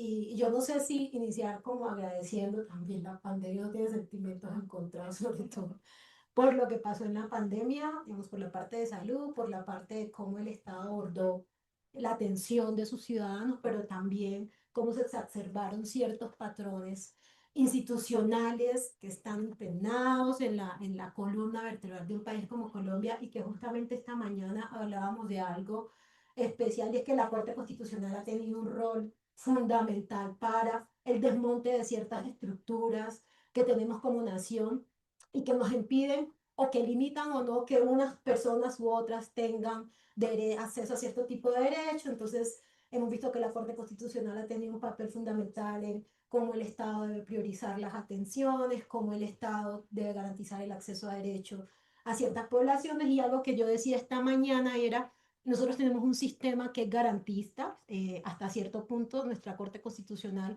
ha entendido cómo interpretar a la luz de la Constitución los sujetos poblacionales a los cuales se les aplica la Constitución, pero hay otros patrones que se sobrepasan a la cultura de interpretación constitucional y uno de esos patrones es cómo funciona el racismo estructural y cómo eso ha determinado la forma en que estructuramos los sistemas de salud, la forma como priorizamos los recursos, la forma como democratizamos la información en torno al acceso a la recolección, pero también cuando se priorizan para la priorización de recursos. Entonces, la pandemia fue un momento muy especial porque al final todo el mundo estaba centrado en nos vamos a morir, ¿sí? Hay que priorizar los jóvenes, los chiquitos, los grandes. Y uno no pensaría que una organización como Indexación Jurídica, nosotros trabajamos litigio estratégico y nuestro enfoque es pensar desde la teoría crítica racial cómo las estructuras con las que se fundan el Estado limitan el acceso a derechos para la comunidad afrodescendiente. Y en el momento de la pandemia fue algo, si quieres, pasa hasta cómo se dio el caso y resumo ahí más, la siguiente, sí. Resumo ahí la primera parte, y es que la gente, digamos, no es un hecho no conocido que en las zonas donde hay alta influencia étnica hay limitaciones estructurales de derechos, ¿sí? Ujú. Por su ubicación, por cualquiera que sea la razón, y ha sido problemas que han estado antes de la pandemia y que siguen estando después. Durante la pandemia, sucedió algo especial para nosotros desde la organización, y es que empezamos a analizar cómo el Estado atendía a las poblaciones étnicas, sobre todo en estos territorios en donde iba a ser bastante difícil poder generar un escenario de atención integral en salud, porque el sistema institucional tenía limitaciones, pero también había acceso a comunicación, entonces realmente no había una idea clara cuál era el tipo de población que se tenía que atender. En el caso del departamento del Chocó y en el Valle del Cauca, sobre todo específicamente en el Andén del Pacífico, durante la pandemia, pues se atendió la crisis del COVID desde la institucionalidad. Pero también tengo que decir algo, y es que el Estado también pensaba que estas comunidades, por estas limitaciones, iban a poner más muertos de lo que al final colocaron, ¿sí? ¿Por qué? Pues son problemas estructurales, no llega la institucionalidad, entonces esos estaban un poco como el análisis que te hacía de priorización de cama para las personas con discapacidad adulto mayor, pues nosotros estábamos jodidos ya por la estructuralidad, por el acceso. Entonces nosotros vimos una oportunidad, observamos un patrón muy particular, y es que el COVID, por ejemplo, en Quibdó llegó desde la oferta institucional que había, y era a través de un funcionario del hospital. Entonces la gente dejó de ir al hospital. Entonces esto se hizo más curioso para el Estado, porque no tenían cómo caracterizar a la población, dónde estaba la gente, quién la estaba atendiendo, ¿sí? Y además de quién la estaba atendiendo, cómo estaba sobreviviendo, cómo no habían tantas cifras de muertes en Quibdó, en Buenaventura, en Tumaco, qué es lo que estaba pasando. Entonces, de hecho, jocosamente empezaron a decir que la gente estaba tomando matarratón, utilizando medicina tradicional, uno le dejaron de llamar COVID para llamarle la virosis, le pusimos una cantidad de nombre, y eso era un fenómeno particular que nadie estaba previendo, solamente como un caso en que pues nos está muriendo la gente negra. Nosotras sí observamos, justo estábamos trabajando con parteras, porque ya veníamos de un escenario de protección constitucional, de conocimientos tradicionales, y en ese intercambio nos dimos cuenta, ¿sí?, que había una sustitución del sistema médico durante la pandemia en estos territorios con alta influencia étnica. Es decir, como la gente dejó de ir a los hospitales, las parteras y los médicos tradicionales fueron que comenzaron a hacer atención, no solamente en el caso de la partería de ruta, digamos, de la gestión de los derechos reproductivos de las mujeres, sino que empezaron a atender a ser el Estado en el momento de la pandemia, mientras en el país estábamos haciendo otras discusiones, priorización de cama, pues allá ni cama había, entonces tampoco había que hacer esa priorización, entonces estábamos en eso, era otro mundo, era una realidad alterada que estaban viviendo las comunidades, pero una realidad alterada que nos permitió hacer otro análisis.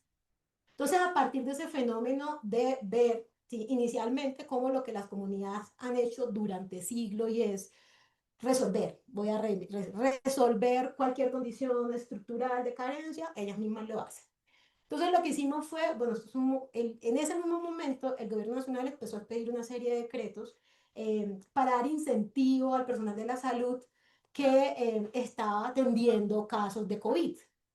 Pero en esa búsqueda del ecosistema de caracterización de quién eran los que estaban atendiendo, se omitieron los sistemas médicos tradicionales de los contextos, porque este sistema médico estructuralmente estaba identificado de un contexto, primero cultural, pero también de estereotipos basados en el prejuicio colonial que han dejado ciertas prácticas tradicionales de comunidades étnicas en un contexto como colombiano. Entonces, y eso se ve en la estructura de qué oferta tiene uno aquí en el país, y sobre todo qué oferta de medicina, qué si es permitido, qué si no es científico, qué si va a ser de métodos empíricos. Entonces, estamos hablando de un fenómeno que el Estado nos había enfrentado, hemos interlocutado con los sistemas médicos tradicionales, como desde lo cultural, desde la riqueza, el reconocimiento de la diversidad, desde la protección que la Corte Constitucional hace. Y esta mañana decíamos, nosotros tenemos un país que tiene interpretación de derechos étnicos colectivos, como la consulta previa, el territorio, y lo que nos ha dado cuenta que la Corte Constitucional aprendió a proteger la diversidad, pero no a desmontar las estructuras de racismo que sí determinan las relaciones de acceso a derechos que hoy tienen muchas poblaciones. Y ese es el trabajo que se pudo identificar con esta sentencia T-128 durante la pandemia, y es que como el gobierno nacional sacó un decreto diciendo vamos a darle un incentivo económico a los médicos y enfermeras, nosotras dijimos, ¿y por qué no a las parteras, que eran las que estaban cumpliendo el rol de medicina en los territorios? Entonces, eh, inicialmente parto de la tesis es que la exclusión inicial de quienes iban a ser parte de ese beneficio administrativo, económico, priorización de recursos, de la partería no fue un acto de omisión administrativa, sino que obedecía inicialmente a cuál era la idea también que tenemos como Estado de, además, cuáles son esos sistemas que apoyan estas limitaciones que tenemos, pero también cuál es esa idea de lo que sí se constituye como medicina útil y práctica para gestionar el derecho a la salud para ciertos sujetos o para ciertas poblaciones, y en este caso estamos hablando de sujetos étnicos colectivos. Es más, no entraban en la ecuación de análisis porque la oferta acá en los territorios con alta influencia étnica es la oferta de medicina alopática, etcétera, etcétera. Entonces lo que hicimos inicialmente fue pedir tapabocas, voy a hacerlo así, dijimos, vamos a hacer una tutela, porque además estaban muriendo, son personas mayores también. Entonces las parteras se estaban muriendo por atender el COVID. Entonces aprovechamos, vamos a pedir que las prioricen en la vacunación, que les den tapabocas, y de paso que se les incluya también como parte de los incentivos económicos que estaba dando a nivel nacional. Pero pasó algo muy particular en el proceso judicial, y es que tanto el juez de primera instancia como el de segunda instancia dijeron que efectivamente se les podía dar tapabocas y priorizarlas en la vacuna, porque para los jueces de primera instancia esa fue la interpretación constitucional que estaba en el caso, ¿sí? No supieron leer inicialmente que la interpretación constitucional era: la pandemia exacerbó un patrón estructural de un país como Colombia, que es el racismo estructural, la exclusión selectiva de territorios y de formas de vida de poblaciones en específica. Entonces ya fuimos a Corte Constitucional, pero ya, digamos, en la Corte Constitucional sí hizo un salto un poco más em, particular, y es que la Corte ya había tenido un proceso de reconocimiento de la diversidad étnica y cultural en el país. Es decir, la partería era un sistema médico que se reconocía desde derechos, digamos, sexuales y reproductivos de las mujeres, pero también se reconocía desde la parte cultural. Lo que hizo la Corte Constitucional en esta sentencia fue efectivamente, sí, allá había que priorizarlas, las priorizaron, pero hizo un exhorto: intégrenlas en el sistema de salud, y reconoció por primera vez, ¿sí?, el estatus jurídico de la partería como un sistema médico tradicional. Es decir, las parteras pasaron de un reconocimiento cultural a un reconocimiento institucional dentro de territorios étnicos colectivos. Y lo que vino después de esa sentencia fue muy importante, porque es como si se hubieran pasado de agentes comunitarios a agentes políticos, ¿sí? Y eso, porque no voy a empezar para ir ya resumiendo cómo, qué fue la parte buena y digamos, cuál fue este salto que hicimos. Digamos, efectivamente, esta mañana también hablábamos de cómo hacer enfoques transformadores en las sentencias de Corte Constitucional y cómo avanzar ya a la protección de la diversidad, a plantearnos otro tipo de enfoque que en la vida real haga material los derechos de las comunidades, especialmente el principio de igualdad. Y fue este reconocimiento, es decir, el sujeto, si el Estado entendió el rol que cumplía el sujeto, ¿sí?, las dinámicas históricas de prejuicio, ¿sí?, que permitían solamente un análisis cultural de un tipo de prácticas culturales, pero al final, en un momento tan puntual, tan trascendental, se convirtió en el elemento fundamental que resolvió y hizo una sustitución del deber y las garantías del Estado, como fue la partería tradicional. Entonces, después de eso fue reconocida por la UNESCO, que sí se cumplió y que no se cumplió, y ahí viene el tema de cuál es el alcance realmente también que tienen las sentencias y la frustración que muchas veces nos genera a las personas que hacemos activismo judicial, y es un poco cómo pasamos de reconocimiento jurídico a la garantía material de lo que está desmontando una sentencia como esta. Es que una sentencia como esta no está resolviendo un problema administrativo. Una sentencia como esta estaba desmontando un sistema estructural de racismo estructural, porque la exclusión literalmente de un sistema médico tradicional no fue neutral, ¿sí? Entonces, digamos que lo chévere fue que se priorizaron, las parteras las priorizaron, les dieron sus tapabocas, les hicieron sus propagandas, pero hasta hoy en día no hemos podido lograr una concertación clara de cómo se van a integrar al sistema, y lo más importante es cómo se va a caracterizar los sistemas de partería. Entonces, cuando hablábamos de, bueno, de cara a una nueva pandemia, el Estado sí está preparado para entender cuál es el ecosistema, digamos, social, cultural, político, que requieren este tipo de decisiones sanitarias. Pues no. En este caso no. En el departamento del Chocó, en el Valle, todavía siguen los mismos problemas administrativos, incluso hay un estado de cosa inconstitucional, diría yo, porque una persona hoy se accidenta y tiene que ir a Medellín o Bogotá porque no hay un hospital, ¿sí? Entonces, la institucionalidad está peor que hace, que hace 6 años, pero el Estado, digamos, en las conversaciones que hemos tenido con el Ministerio de Salud, con las mismas parteras, que algo cambió en ellas, y es que dejaron también de verse como un sujeto cultural y se organizaron en federación. Entonces vamos a hablar con el Estado de tú a tú. Digamos que para mí eso fue el desmonte de un sistema de diálogo con los actores comunitarios impresionante, que pensamos también que iba a poderse avanzar, pero entonces siento que hemos tenido cierto avance. En algunos municipios se han empezado a contratar parteras, pero aquí vuelve otra vez el patrón por el cual, si ocurre una emergencia sanitaria, no estaríamos preparados para estos territorios. Y es que el sistema de salud dijo, sí, las vamos a incluir.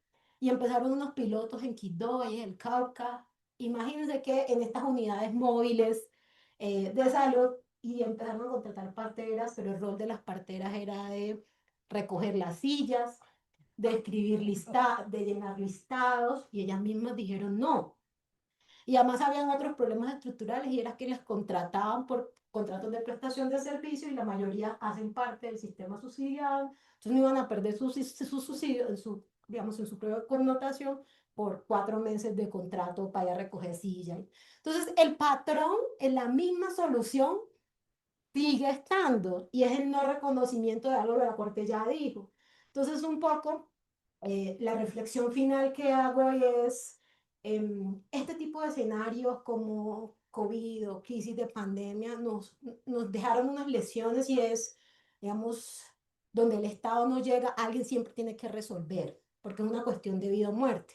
La Corte Constitucional ha dado, digamos, fue fundamental en los mecanismos de interpretación, pero hay patrones que están incluso en el sistema jurídico que no te permiten dar un alcance material al principio de igualdad. Entonces, cuando nosotros hablamos de priorización de sujetos de especial protección, aparecen las comunidades negras, aparecen los sujetos étnicos, pero cuando ya hablamos de materialización de derechos a la salud, todavía se sigue pensando desde el sistema que el Estado puede ofrecer. Y yo creo que ya estamos en un momento en el que podríamos, una de las lecciones aprendidas es que los sistemas tradicionales, este tipo de conocimientos, también han tenido un proceso, ¿sí?, de validación, lo cual hace que comunidades que han tenido precariedades sistémicas hoy todavía resuelvan, ¿sí? Y que eso no solamente ha servido, hoy la partería no solamente está como un sistema tradicional médico relacionado con salud sexual y reproductiva, sino también incluso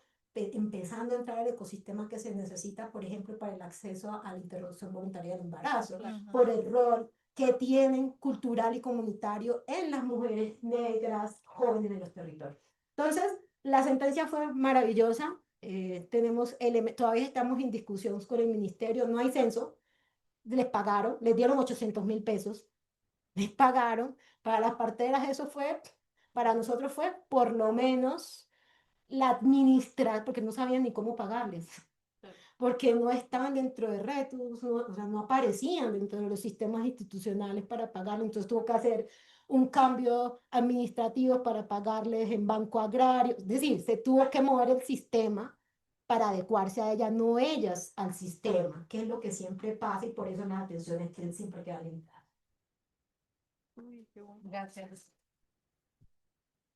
Gracias, Rodrigo, además porque aquí conectamos con varias preguntas que hay del público en relación con el contexto, ¿no? El contexto, en este caso hay una discriminación estructural racial, pero también sabemos que el sistema de salud per se, digamos, a nivel general, tiene unas deficiencias, unas limitaciones de acceso, una falta de acceso, por ejemplo, a temas de salud mental para los acompañantes, bueno, en fin, como una serie de problemas, y en ese sentido el contexto, o sea, es parte de las cosas que tienen que saber las autoridades en el momento de adoptar las medidas cuando se presenta una crisis de salud.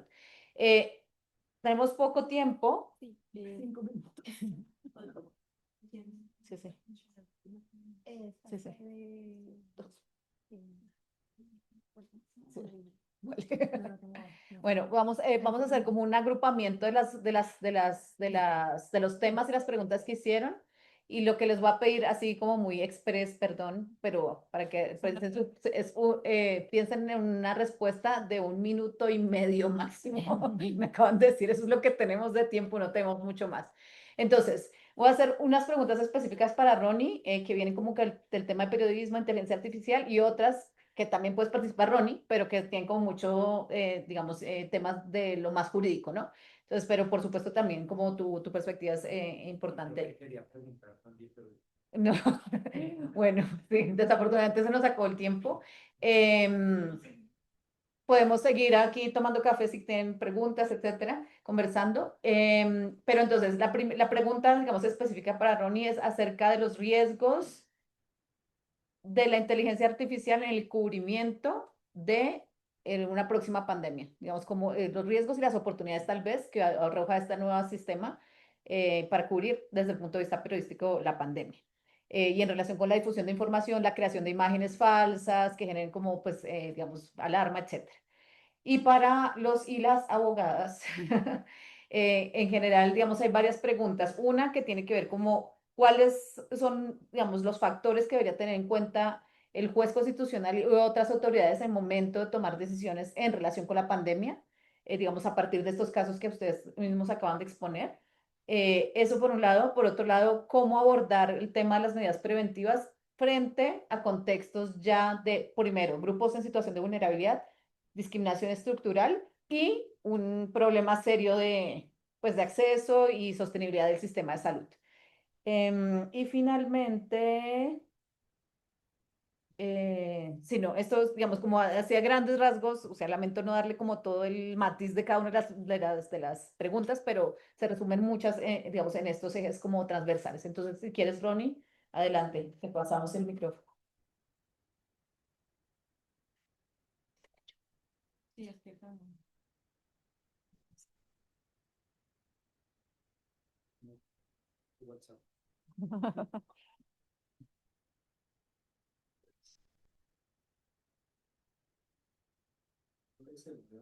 sí, un del chiquito.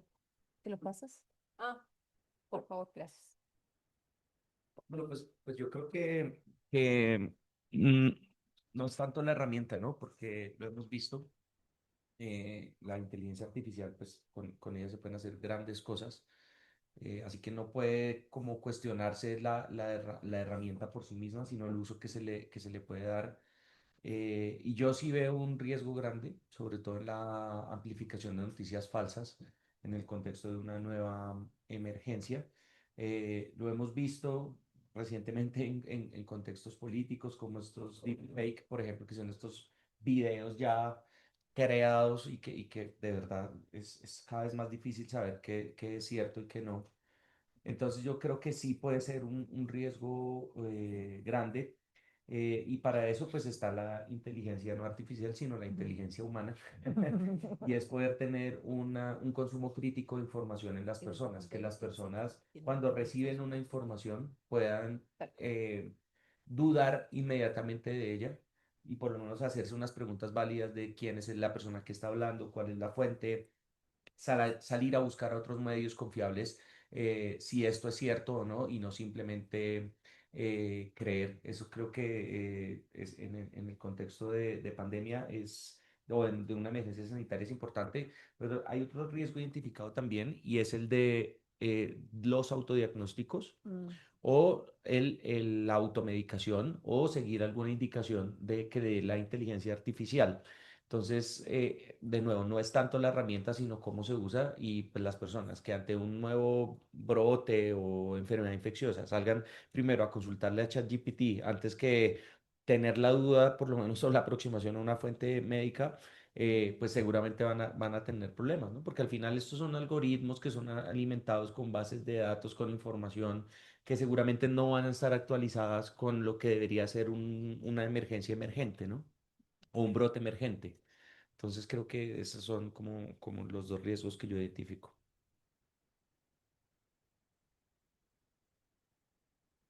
Vamos en el... Sí, no, no orden geográfico. Bueno, son dos preguntas difíciles de abordar en 90 segundos, ¿cierto? 85, ya me gasté, ya voy a ir al teléfono. A ver, yo creo que quiero retomarles para ver si lo estoy haciendo bien, ¿no? Pero ¿cuáles son esos factores que debe tener en cuenta el juez constitucional, ¿no? En el marco de las crisis de salud y también cómo y el tema de la discriminación estructural? Yo creo que eso se pueden unir en dos elementos, ¿no? Entonces, la primera es, eh, pues a grandes rasgos, uno de los factores que debe, entonces, uno es revisar cómo estas medidas cumplen con esta proporcionalidad, en sentido estricto, como lo mencionaba Natalia Acevedo, te voy a decir.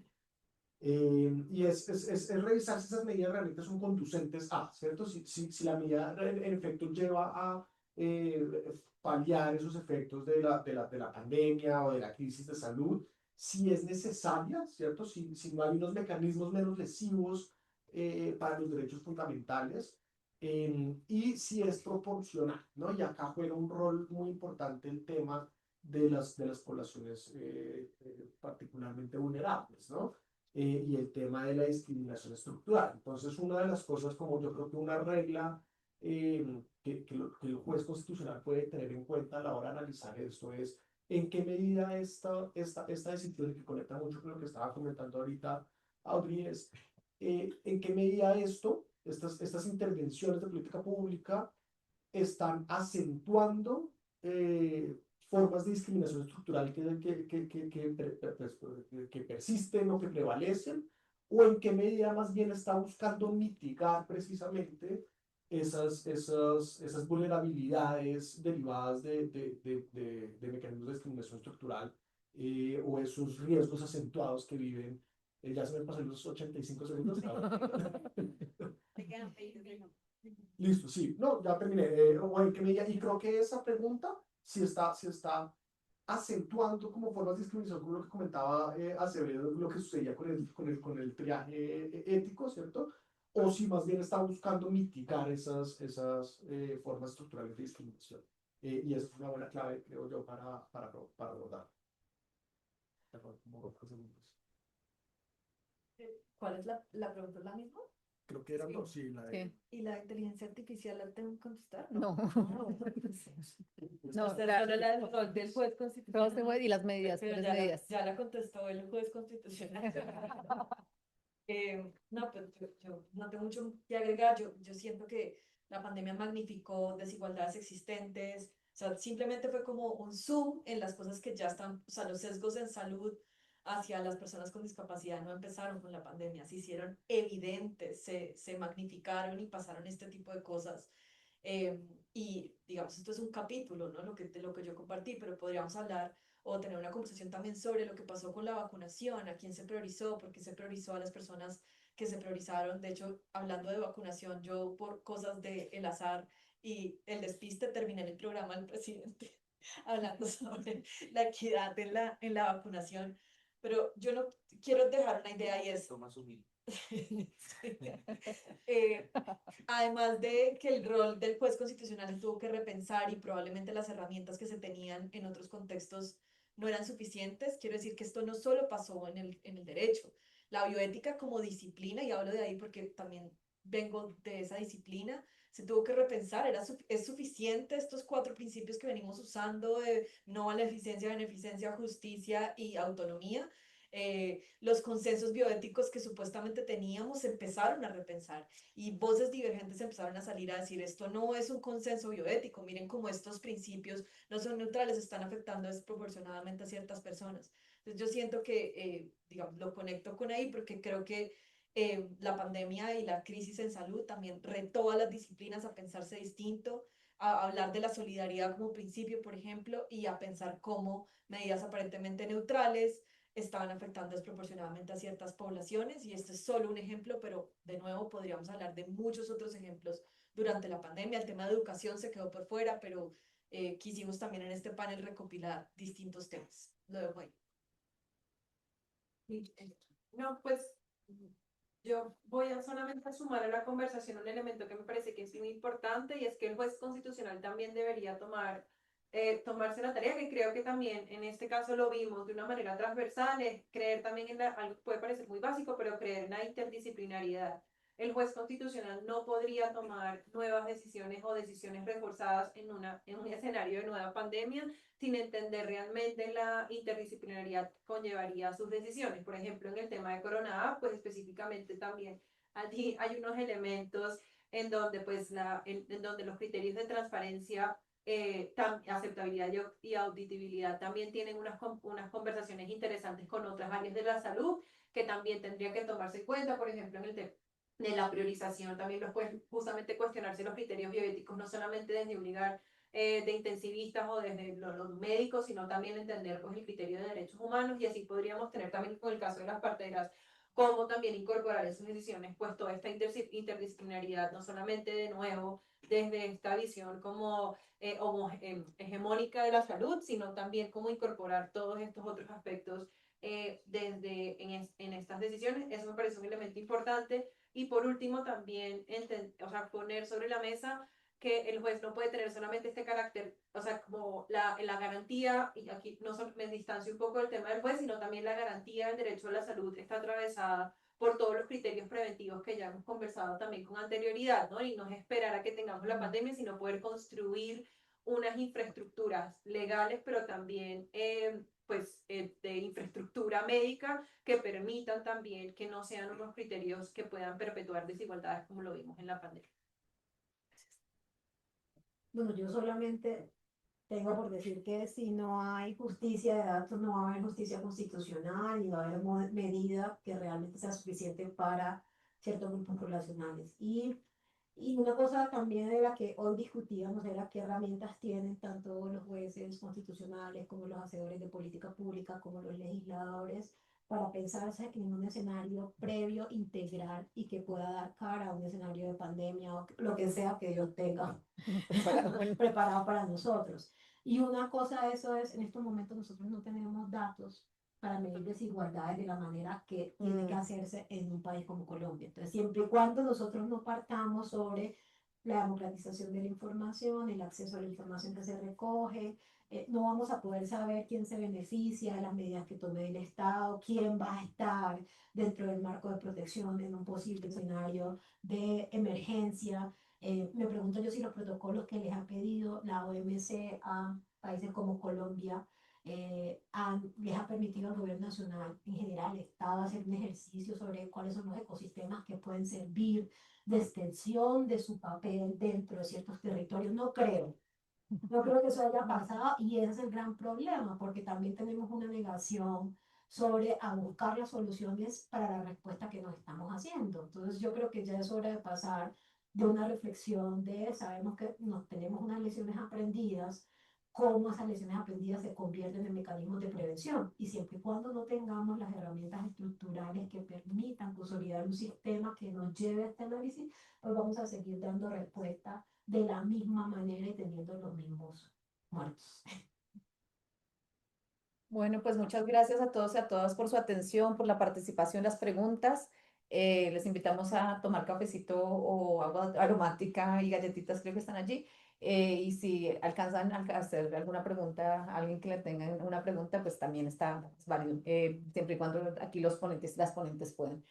Muchas gracias y una feliz tarde.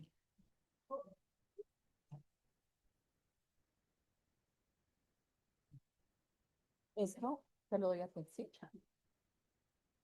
Acá están los dos chiquiticos.